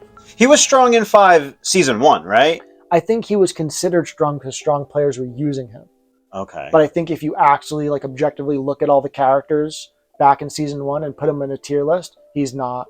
Really? Because I think like the top 3 then was definitely Nash, Ryu, and Chun Li, more or less, right? At the time, that's what people believed. Yeah. I think if you look back, like Armika and Kareem were probably top 2. They also gave him forward heavy kick in this game, which will crush lows, and he gets to get a nice OD Tatsu afterwards and follow-ups if it's in the corner, which I thought was also a nice addition. Yep. And I love Hashugeki. I love the palm thrust. Yes. I think that's very, very strong. And it's a great way to fake out a fireball. Yep. And recover faster and be able to, do more Ryu things. Yeah, and like in neutral, like they can throw a fireball and you can do that to basically cancel their fireball. It's almost like Kage's fireball in Street Fighter V, where like it's not long range, but it's quick. That's all you need it for. It's not to play the war with you; it's just to nullify yours, basically. Right. It's like an anti-fireball. Yeah. Axe kick is back also with him. Yep. I think he's got great supers. Level 1 is not invincible. But it doesn't really need to be. Doesn't need to be because it is a projectile, right? Right, and because it goes so far and so fast, it's similar to Luke's level 1. And back to the Hashugeki, I also like the Denjin Charge and what that does with it, also giving him plus frames to kind of play that mental game too, rather than it always being plus. You're now adding to the mental stack. Does he have that fireball logo there? Is he going to be plus after this? What do I do now? Right, and after like the situation right after he charges it, you have it fresh in your mind that he might just do a fireball at any time, and so you're basically waiting. Yeah, because he does well in the zoning game, right? Like very fast fireball. He's the zoner Shoto. He's like the not charged version of Guile. Yeah, agreed. Where did you have him placed there? So I think I had him placed a little bit higher than a lot of people would. I had him in A tier. So on my tier list, Aki was at the bottom of A, and so I had him just above Aki. So let me just see. I had him just below Marisa and Rashid. So like right around the Marisa Rashid area of A. I had him at the beginning of B. I thought he was like the best middle of the road kind of character, but that's also for argument to be at the end of A tier, right? Yeah, and I think that his strength is more similar to like Marisa and Rashid. So like I would feel better putting him at the bottom of A and not in B. Because he does killer damage. Yeah, and the other thing I wanted to mention is like I don't think there's anything inherently wrong with Ryu. I think that Ryu is so similar to Luke and Ken that with those two characters being so strong, it's really hard to see Ryu shine. Yeah, because he's third in line of the Shoto tier list, right? But that doesn't make him a weak character per se. He's just the weaker of what the other two are doing by comparison, right? Right, and so if you're a pro player and you're using Ryu, it's like you have a good incentive to switch to Ken and Luke. And we have seen representation of this character at high level with Paladin, Ending Walker, 2 16-year-olds. Yeah, which is surprising for me for such a younger generation to gravitate towards him when there is the rest of the cast, right? And you would think Ryu he's old hat. He's been here for the 30 to 35 years. Why would I want to pick Ryu in Street Fighter? But the fact that they are having such good success with them. They're, Paladin took out Punk. Yep. Right? And I was watching Paladin's footage before that even happened and was like, wow, this guy's so strong, not realizing he was 16. And then even Ending Walker to be playing Ryu. And then I've also seen him dabble with Dee Jay and Ken. But to have more success with Ryu, I think that says a lot that he's playing the character that's right for him, regardless of where these characters sit on a tier list. Yeah, I think Ryu definitely has some untapped potential. Yeah, and we could see him just get stronger. I am more comfortable, I think, with him right here. Yeah. Yeah, I agree with that. Anything else you want to say about your boy before we move on? I think that if, as we expect, that the S tiers are going to get nerfed, so like Luke and Ken are going to come down a few notches, I think we're going to see Ryu rise to the top. Maybe not be S tier or top tier, but I think we're going to see his usage rise and be more on par with Luke and Ken. I think those three characters should be like good A tier characters with good representation. So maybe like after the next patch, he's not at the bottom questionably A or B. He's solidified a very strong character. Yeah. And I think that where Ryu will be closer to Luke and Ken. So like I imagine after the next patch that like Ryu, Luke, and Ken would all be top of A tier. I'm down to see that. Okay. Last spin. The coin flip of coin flips right here. Nice. DJ. Your boy, DJ. Talk about a glow up. Yes. So DJ was, I would argue pretty strong in Street Fighter 2, especially like a Street Fighter 2 HD remix. I think he was really, really good. Yep. He wasn't in Street Fighter 3. He was in Street Fighter 4. He was not very good, not very popular. You pretty much only saw him online with the online warriors just grinding him out and just learning the setups and learning his combos. He was not in Street Fighter 5, and then he comes back for Street Fighter 6. Everyone's excited to see him. And like you said, what a glow up. He's so good in this game. Because at one point it would just be like, you want to play DJ, why don't you just play Guile, right? Yeah, and now his kit is so different. It's like, I guess you could compare him to Guile just to like as reference and say, well, he's kind of like this, but he does this, and in this situation he does that. But strength wise and toolkit wise, he has a much more expansive toolkit than Guile does. I think what Guile does is simple and straightforward. He has 2 special moves and he's very, very good at it. And so I think DJ is less straightforward, but he has like a huge like a variety or an array of tools at his disposal. Almost more similar to like an Akuma, where it's like a master of all the different and they can branch out in very different directions depending on where you want to go after you've done this button or this setup or this special move, right? Or like you were saying before with the other characters, it's like he can choose to rush down, he can choose to zone, he can mix it up, he can, lean more heavily on his fireballs when it makes sense. He can not throw fireballs when it makes sense. Yeah. And play with the fear of, is he going to throw a fireball, or, how is he going to start to approach me? And then... And not to cut you off, he literally has a fake fireball. Yes. When I saw that in the trailer, I was like, that is brilliant and very, very strong. And I considered playing Dee Jay in the beginning when I was looking at the difference between the two. I'm glad I picked Guile because I feel like the simplicity of Guile helped me learn the game as a whole, rather than overwhelming myself with someone like Dee Jay. Or more importantly, overwhelming your opponent with Dee Jay. yeah, absolutely. But looking at him now, he's. I also love the double fireball that he gets without having to spend meter. Yep, that's very strong in the fireball game mid screen. Great, because if your opponent throws a fireball and it clashes with his first fireball, you don't usually have time to parry the second hit. So you've lost that situation then, usually, more often than not. Yeah, and again, it's similar to Akuma where he has the red fireball. He can choose how many hits it does. It's like he's doing a slower startup, but multi-hit fireball that doesn't cost meter. And then great anti-air tools besides even his flash kick, right? Was it back medium kick or something? I think so, that really high split kick. It just kicks straight up in the air, catches you out of the air. Yep. No cross-ups there, that's for sure. No. And then the fake out of that, his flash kick basically, right? The light kick version, he does that like up with the knee, right? Yeah. That gets me all the time. And you think like, oh, he's done something, now I can punish it. But then by the time I realize what's going on, I've gotten counter hit for it, Right. Just like he can jump knee, which is basically like a short hop. Yeah. And so that's really strong. The fact that when he does the jump knee and it hits, it's like, I would imagine that should be plus enough to combo with jabs. He can combo right into mediums like it's a regular jump. I think that's a little bit strong. Yeah. And like you were saying, he can do his light up kick and then do a normal move coming down. So what DJs do a lot is the light up kick and then the hop kick knee. Yeah. And so it's almost like the butt slam where it's like it hits on the way up, it hits on the way down. Yeah. Also arguably one of the best drive rushes in the game with your girl Juri. Yeah, very, very fast drive rush.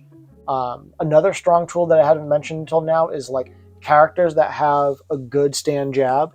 So like Luke's stand jab is very good, and it reaches really far, but it's very slow. So you don't see him use it very often. But like Ken's stand jab is like so good. And so DJ stand jab is similar where it's like, oh, I can drive rush stand jab and you have to guess button or throw. I think there's no question that he is a strong character. What about his super there? Yeah, so his level 2 super is very useful. I would say it's kind of similar to Luke's where it's like it's mostly just for damage output. The difference though is Luke's level 2 super is very fast and has like no range. DJ's level 2 has a very long range. I would say it's roughly half screen. Because of that kick, right? The first kick of it. And then he has different versions of his level 2 where like one of them you don't do any special inputs and it does a low amount of damage. And then there's like an easy one that you do inputs, but it's not as strict, or maybe there's not as many hits, I forget. And then he has like a more difficult one that's more strict. I think it's more hits and it does the most damage. And I think you can choose a side switch or not, which is kind of wild. Which is super wild, actually. So at a high level of play, if you're a strong enough player where you can do the more difficult level 2 every single time, then it's just a really strong level 2. It's kind of like Luke's Knuckles, where it's like, yeah, it's buff damage if you time it right, but if you always time it right, you just buff the whole character. If you're a pro player, you're never going to drop it. His level 1 is actually really bad. In general, it's you can use it as a combo ender, but when you do that, it does close to no damage. It's not really meant to do that. It's meant to be used as a punish counter. So like if you're DJ and you block like an EXDP or ODDP rather, if you punish it with your level 1, it puts them in a crumple state where you can start a combo.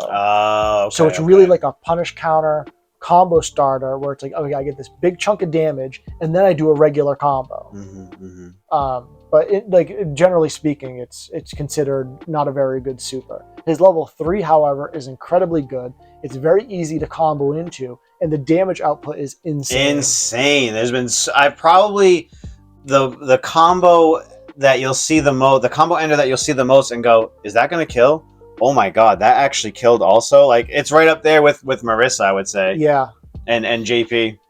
Yeah, and it's the he does a combo into dry rush or whatever into the up punches, and I think the up punches might be partially to blame for the damage output. I think those up punches do way too much damage to then be able to be canceled into a level 3. Oh. I mean, the level 3 does do a lot of damage. Don't get me wrong, but I think it's the combination of the two together that makes it seem so wild. Plus all the time you have to input that level 3, right? Right, and you can input the level 3 at different stages of the punch. So like if the combo is going to kill, you can input it like 3 punches before the last punch. And if you want to do the most damage, you can cancel like right at the end, where like you might drop it if you mess up the timing, but if you time it right, you get even more damage because you canceled out on the last punch. Huge, yeah.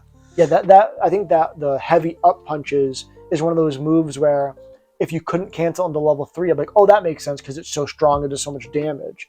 But it's all those things and you can cancel into level 3. So like if you do it into CA, forget about it. You're dead. He's becoming a lot more popular also amongst the high level players. Shien, right, plays him. Who else? Fudo.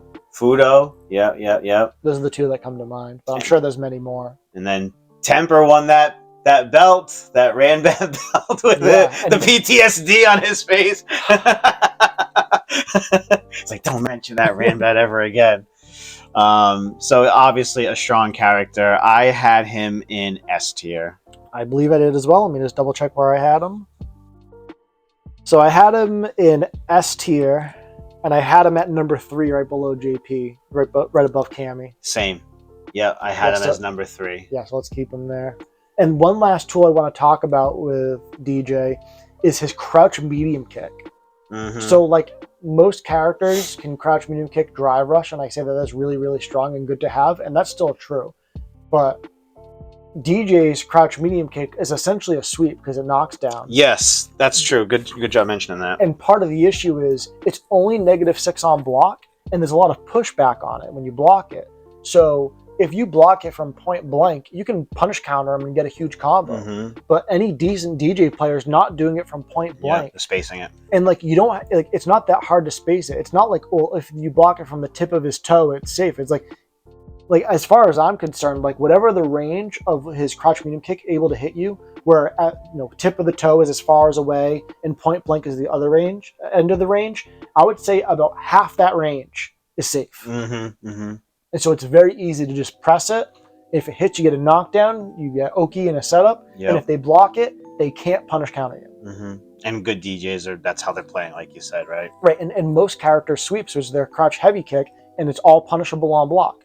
Like most characters, if you block their sweep, you can do like a crouch medium kick into dry rush and get a full combo. And so DJ is doing using the same type of tool, but like I understand it's a medium kick and not a heavy kick, but it's doing the same job, but it doesn't have the negative connotations that a regular sweep would. Exactly. It's all the reward with no risk. And then his sweep is the slide, which is deceptive on the range that he can actually knock you down with that too. You think there's nothing that's going to be able to trip me up when I'm walking at this distance, and then they throw that out, which you didn't think they would, and it's working the same way, right? Right. So to compare him to Blanka for a second, like Blanka has a regular sweep, which is normal sweep, punish counterable on block, whatever, and then he has the slide with his hands.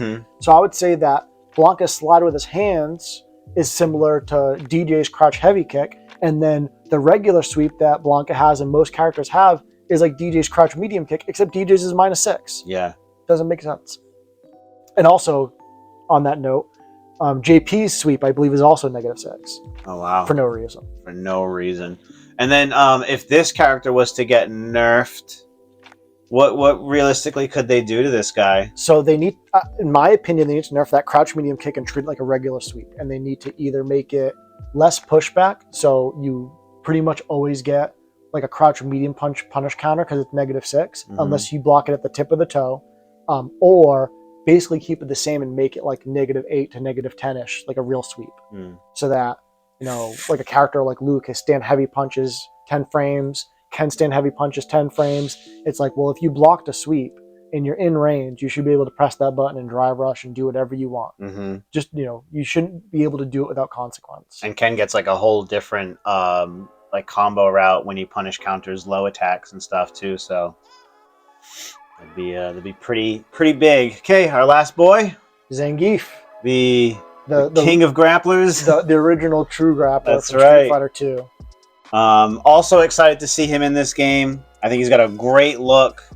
I love what they did with his face, and I love the new costume that he has too. I also really like his new music. So like every character has new music. Yeah, that's true. And some are better than others. And like in my opinion, if we did like a character song tier list, I think Jamie's would be really high, and Zangief's would really be really high in my opinion. The others don't necessarily represent the like where the character is from, but when you hear his music, that is Russian you music. are thinking of Mother Russia the entire time. Absolutely, I agree. What did they give this character that's different from his past iterations? Well, they took away his lariat and replaced it with a move that looks like lariat, but it doesn't work. Yeah, it doesn't. You can totally cross him up with lariat. That is unfortunate. It should be the anti-air of all anti-airs, right? Right. They also, I like a couple of extra normals that they gave him. I like down forward medium punch, that little chop that he gives, and he's able to get really cool combo extensions outside of that. Yeah, I like his charge heavy punch and how it has armor. Yeah, and then when he gets that knockdown, the guess of headbutt or command grab or some of his other, the strike throw mix up. Yeah, I think he's one of those characters where, like, in previous iterations, it was like, I can command grab you, or I can do, like, a 2 or 3 hit combo that's, not really as good. But I think now that he's able to drive rush, not only does it help his Oki game, like, he can command grab you and then drive rush in for another mix-up, but he can extend his combo, so it's like, yeah, the command grab's scary, but if you hold up and he starts a combo, he can really make it hurt. And I've seen like Snake Eyes do the similar thing like I mentioned before, just the 1-bar raw drive rush to link the combo to keep the juggle going into level 2. Which, let's talk about his supers while we're at that. Yeah, his level 3, I mean, it's similar to like his Street Fighter 4 and Street Fighter 5 level 3s where like it's a command grab, it's gonna kill you, it does a buttload of damage. But in this game, I feel like it's even more scary because I feel like there's like almost checkmate situations that didn't really exist in the past. Yeah. And so I think that like if you can get your opponent in burnout and then get him to the corner and then, hit him with the drive impact and now you're dizzied, like dizzy into level 3, you're basically dead. Yeah. Where you could stun them in Street Fighter 5, but that meant I think it was hard for Zangief to stun in Street Fighter 5. Like, he had high stun output attacks and combos and things, but you basically had to do 3 sequences in rapid succession that landed in order to stun somebody. And the guesses that it led up to that, right? Right, but in this game, it's like you can either do things to chip down your opponent's drive meter slowly over time, or your opponent can essentially burn themselves out by just being too aggressive with their drive meter. They throw out too many EX fireballs in neutral, or they do a button-to drive rush on block, and it doesn't, let's say they do button-to drive rush, jab into throw, and you block it all and tech the throw, they just wasted 3 bars. And then you're in his game plan basically after that. Right, you're close to Zangief, you're close to burnout, and so I think it's much easier for Zangief in this game to burn you out and then drive impact you for the stun than it was in previous iterations for Zangief to get a stun into a super or ultra level 3. And then level 2 being again like the V-Trigger 1 of Street Fighter 5 that kind of vacuum you in. I think the animation looks a whole lot better. I think its utility is even better too, because you now have the option to either hold the button to continue the lariat hits, and then it'll send you up in the air for an air SPD. Or you can just let it pull you in, get the 1 hit, and then he gets the jackhammer, which I think does more damage in the meantime, but you just don't get any of the juggle properties after that. Right, and it's a side switch, correct? Yeah, I'm pretty sure. Yeah. Yeah, so like if you have your opponent in the corner, you probably don't want to do that because now you just let him out of the corner. And then I'm happy that his level 1 is an anti-air. Yes. I wish it worked. I wish it worked, but as an ex-Potemkin main coming from Guilty Gear Strive, I have felt that pain before, where you make the right read, you know for sure that this is what's going to happen, and you go for it, and then no, it whiffed. I just spent a bar and probably got punished for it on top of that. So I would like to see them, fix that and open that up a little bit. Yeah, I think if it worked a little bit better, I think if it worked like the anti-air grab that Abel had in Street Fighter 4, if you're in the air and you're in the right range, like it should be more obvious that like whether or not you're in the right range. Where right now there's situations like you'll watch like a Twitter clip of a Zangief player post and you're like I'm not a Zangief player, but that looked like he did it right, and it didn't work. That disappointment. You've already worked so hard generally as a Zangief player, right? And then to miss out. Right, and to spend a level 1. So like not only are you getting a huge punish counter, you basically lost the round. It's like you wasted a level 1 in the meantime. Yep. They did give him another target combo in this game. He's one of the very few to be blessed with a target combo. The 3 chops there. Oh yeah, in succession. Yep. Was that medium punch, heavy punch? Yeah. All 3 mediums. Oh, they're all mediums. Yeah, okay, yeah. So it's very, very simple to do, and it's got really good range. Yeah, I believe it's easy to confirm too. Yeah, wicked. Yeah. What else about your boy Zangief? I think the drive rush system just really helps him out. I think it's so easy for him now. Like, it's easy for him now to like command throw, drive rush, and then make you guess. But also, it's easier for him to like raw drive rush into a normal, and now he's plus, and you have to guess. Tick throw, yeah. So I think it helps his mobility quite a bit. Because all you would hear about Zangief in Street Fighter V from Zangief mains is, please bring back green hand. Yep. And I think the irony in drive rush being green and them having that, I don't think obviously he needs that move now necessarily, because he is using the same system mechanics that everyone else is. So I think that helps him out big time. Yeah, I don't think he needs it anymore. Like I don't think he needs his V skill 1 from Street Fighter V back because of the parry. I don't think he needs green hand because of parry. Yeah, I think that the system mechanics help certain characters more than others, and like it's good for everyone, but I think it's particularly good for Zangief because like he doesn't have an anti-air DP, so he can anti-air with parry sometimes. Like there's a lot of things that he can do with the drive system that I think kind of opens him up as a character. I think he's very good. His air SPD can also catch just barely off the ground. Those first few frames that his feet are off the ground, he can get it. So the combo extension that he gets from that, or the right situational read. I was playing against Jared one time, and he was playing as Blanka, and I love my some grapplers, so I was like, let me play some Zangief, and I knew when he was going to Blanka ball in, and I was like, let me see if I can air SPD this Blanka ball, and I got it, and that felt so satisfying, where I feel like if that was Street Fighter V, I would have had to have gone higher in the air for that animation to grab, and he might have hit my legs with Blanka ball and would have lost the situation, Yeah, and really quickly, the other 2 tools I wanted to bring up from Zangief is his like overhead sweep kick. Yeah, that cartwheel kick kind of that he has. Yeah. So that reminds me of Abel. That's true. Yeah, he did have that. Yeah. Where Abel's was a special move. I think this is just a command normal. It's just forward heavy kick. Yeah, forward roundhouse. It is pretty punishable on block, but again, he can space that and make himself safe. Yeah, and also just having to worry about it, or if you're not worried about it, you can just do it and get a free hit. And then the other tool I was going to talk about that I pretty much only ever see at 99 seconds is he has like this weird charge kick that he like goes into outer space. Oh, and then comes down. The drop kick. Yeah, the drop kick. Yeah. That's new for him, and it's kind of hard to do because you can hold it the whole time and actually never get the move to come out. He'll just land again. And then if he hits you with it, I think it's counter hit. That's when you get the wall splat or fully charged. Yeah, it's like a wall splat, but I think it like wall splats you and then bounces you off the wall. So then he can get the air SPD or the lariat or whatever else he wants. Yeah, that's a good bring up. And then I think there was one other thing I wanted to bring up too that you mentioned that.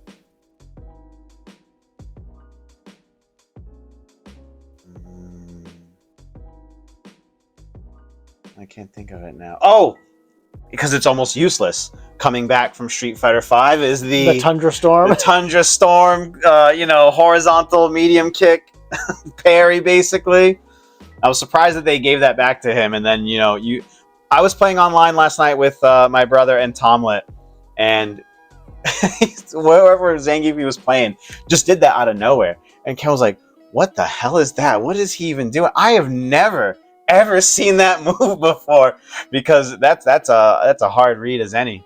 Yeah, like you said, it's very specific. It's only for like horizontal standing kicks. Like it's for Luke stand medium kick. It's for Cammy stand medium kick. Like it's only to parry that one button. Yeah, I thought of it a lot in Street Fighter 5. I was like, is that his only saving grace against Karin? You know, he would have, because she had like one of the best standing medium kicks, and he could at least win that one situation out of that matchup. So, where does your boy sit? Where does the Red Cyclone sit in this tier list? So a lot of people think he's trash and put him really low. I have him at the top of B tier above Lily. So I also have him above Kimberly and above Honda. I have him below Dhalsim and Aki. Okay. So in this tier list, I would put him right behind Aki in the middle of B.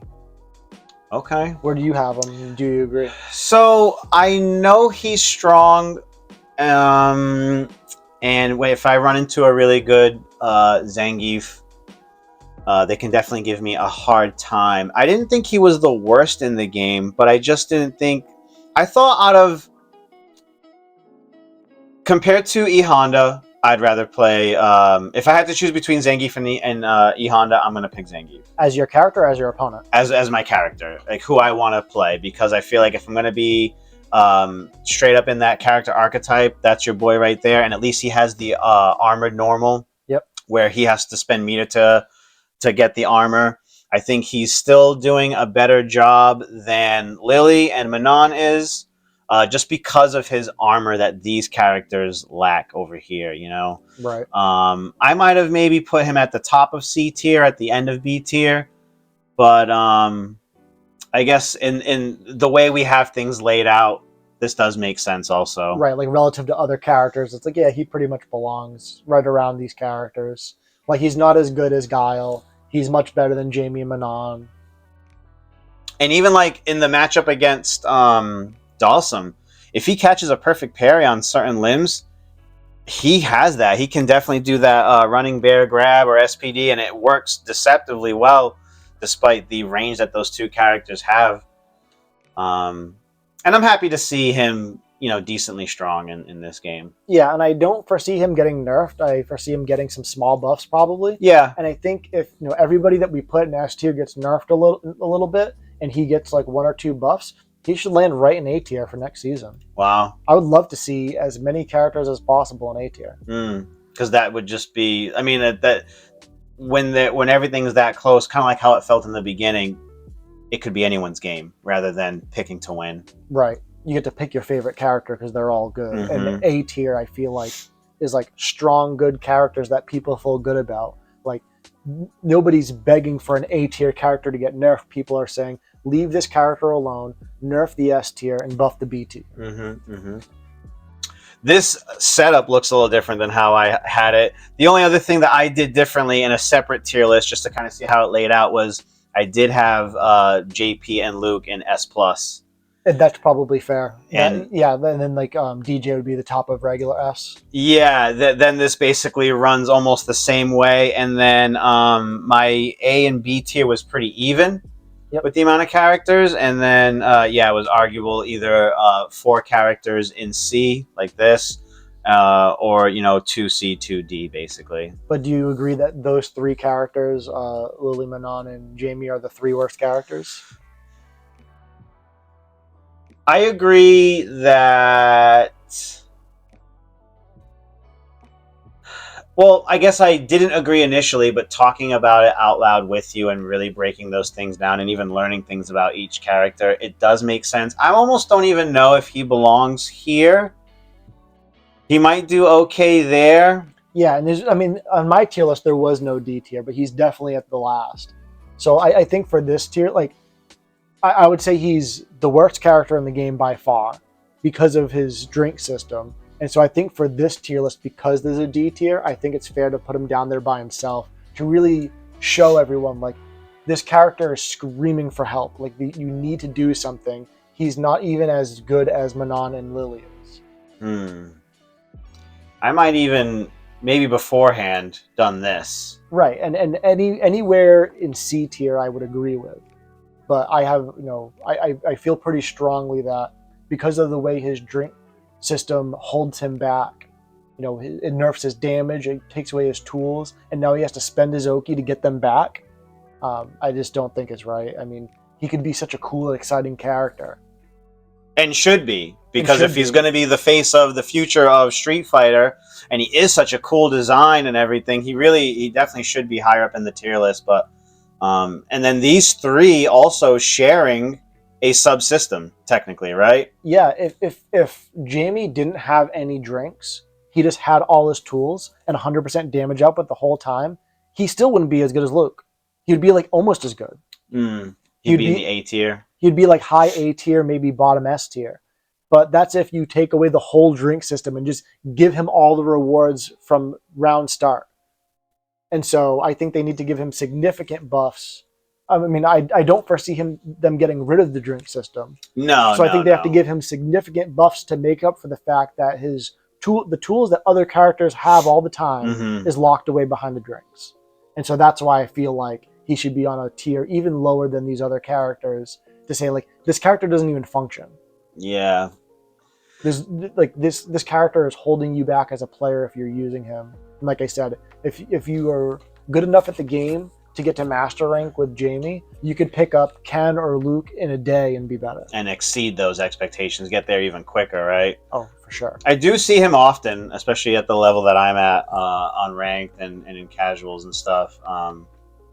I say it really just depends on how strong they are with the character, whether or not I'm able to get one over on them or not, Yeah, and ultimately that comes down to like the player strength. Like I'll lose to a Jamie once in a while, but that's not because, and I play Luke. It's like this tier list is saying I should always win. It's like, well, they're a good enough player.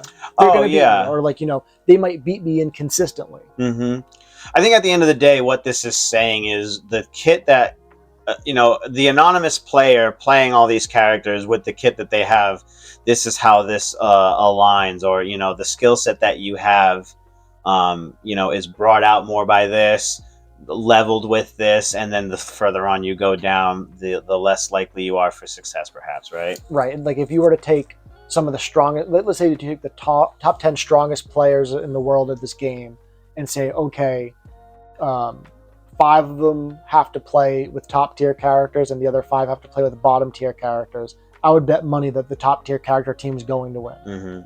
It's like if you have players of similar skill levels and you're playing with different tiered characters, then the expectations are not fair. And we even see it at the local level. Like at the local level, there's different levels of skill amongst the players, but a lot of the players that we fight every single week at our local are good, strong players. And so a lot of times, I'll play someone that I feel like is on my level or close to my level, and I'll beat them. And in my head, I'm like, I didn't outplay them as a player that much. I'm using an S tier character, and they're using like a B tier character, and the character, the difference in character strength alone is making the gap seem bigger than it is. Yeah. Okay. Yeah. And like we see that with Tomato, with using Jamie, like. He's a really good player. He's using the worst character in the game. He's taking rounds off me. He's taking games off me, especially when we play online. Like he's doing all this work. And if I think he put in that much effort with a different character, he would see the results that he's looking for. And so he used to play Zangief. Yep. And then, so you think that that's a downgrade, I'd say here, right? 100%. Yeah. Unless he was a Zangief player, unless he was a player who was using Zangief but didn't really click with the character. Like I don't really click with Zangief. Yeah. So if I was using Zangief and then switched, maybe it's better in general. But he switched from like a mid-tier character to a low-tier character for sure. And I think if he were to pick any character in A tier or any character in S tier that he clicks with, he's going to get better results overnight. Because he's already put in the work. He already knows how to play the game. It's just he's playing at a disadvantage with that character. He's been playing for a while. He has, so many other older fighting games under his belt. So he's a legacy player who has those fundamentals and things worked out. So, lastly, is there anything else that you'd want to change here now that we have this laid out? I mean, I could argue for Guile being bumped up to S, but I think I'm fine with having him at the top of A. Because there are arbitrary lines in the sand between S tier and A tier. Yeah. But I think we all agree that the top set. If Guile were to move to A tier, S tier rather, he's still number 7 on this list, regardless if he's on next to the S or the A. He's still number 7. Mm-hmm. And the likes of NuckleDu being someone who has played Guile, from Street Fighter 4 and on, even he now has a Cammy to bridge that gap, and I think that also helps to the way we have this laid out. Like, even though there's only 2 characters between them, I think she's still playing the game more than what he is. Right, and I think also she covers a lot of his bad matchups. Like I was saying earlier, like I would hate to play a Blanka player as Guile, and so if I was NuckleDu and you ran into a really good Blanka player like Mena, I would much rather use Cammy against Blanka than Guile. Yeah. Because as when I used to play against Clint all the time in the beginning of the game, like he's a better player, but I felt helpless in that matchup. I felt like I had no idea what to do, and so yeah, I think it's a combination of the actual player skill gap, and on top of it's a bad matchup, but both characters are relatively strong. So it wasn't the tier list saying that you should be losing. It was just the matchup. Yeah. Cool. That is very unique. I like that. And working on it together was also a lot of fun. Yeah, I'm glad that we did it separately and then came together and talked about it. I think that was really cool and useful. And I mean, even though some of our picks were not in the exact same spot, they were all very close. There was nothing that was even more than 1 tier off of what we originally thought. Yeah, that's true. Yeah, I think honestly the biggest difference being Jamie. Yeah, I had him more at the end of B tier. But no, it makes sense, and it's still arguable, right? Like, a little bits here and there. Yeah, and we could both be wrong. Like, maybe there's something about Jamie that's really, really good, and no one's done it yet. That's true. Yeah. I'd be very surprised if that's the case. We're going off of our own experiences. We're going off of what we see at our local tournaments and things like that. Right, and what we see in the pro circuit. Yeah, and it's just good to talk it out. Yeah, so anyone who's watching, thank you very much. Please let us know in the comments if you agree, disagree, where you would move things, if we didn't judge our own characters fairly because we're biased. Yeah. Call us out on that. Hopefully this was informative and entertaining like some of our other videos have. Thank you so much for watching and all the attention that the Button Club FGC YouTube is getting. I don't know if you're aware, but we hit over 1,000 subscribers. Thank you very much for that. So thank you so much. And it's been great interacting with all of you in the comments about our product videos and everything else. So thank you so much for all of your love and attention. Anything else you want to say before we go? Most importantly, if you like what you see, tell a friend. Yeah, absolutely. Yeah, share. Obviously the regular YouTube algorithm things, like, comment, and subscribe. Hit the bell notification so that you are notified every time that we do one of these videos, because the Safe Sets podcast is weekly. Our Monday tournaments are also posted up here weekly, and then our product reviews are posted up whenever we can get around to those. If that's all there is, stay safe. Stay safe. Have a good one, guys. Keep pressing them buttons. Have a good night. Thank you so much. Thank you.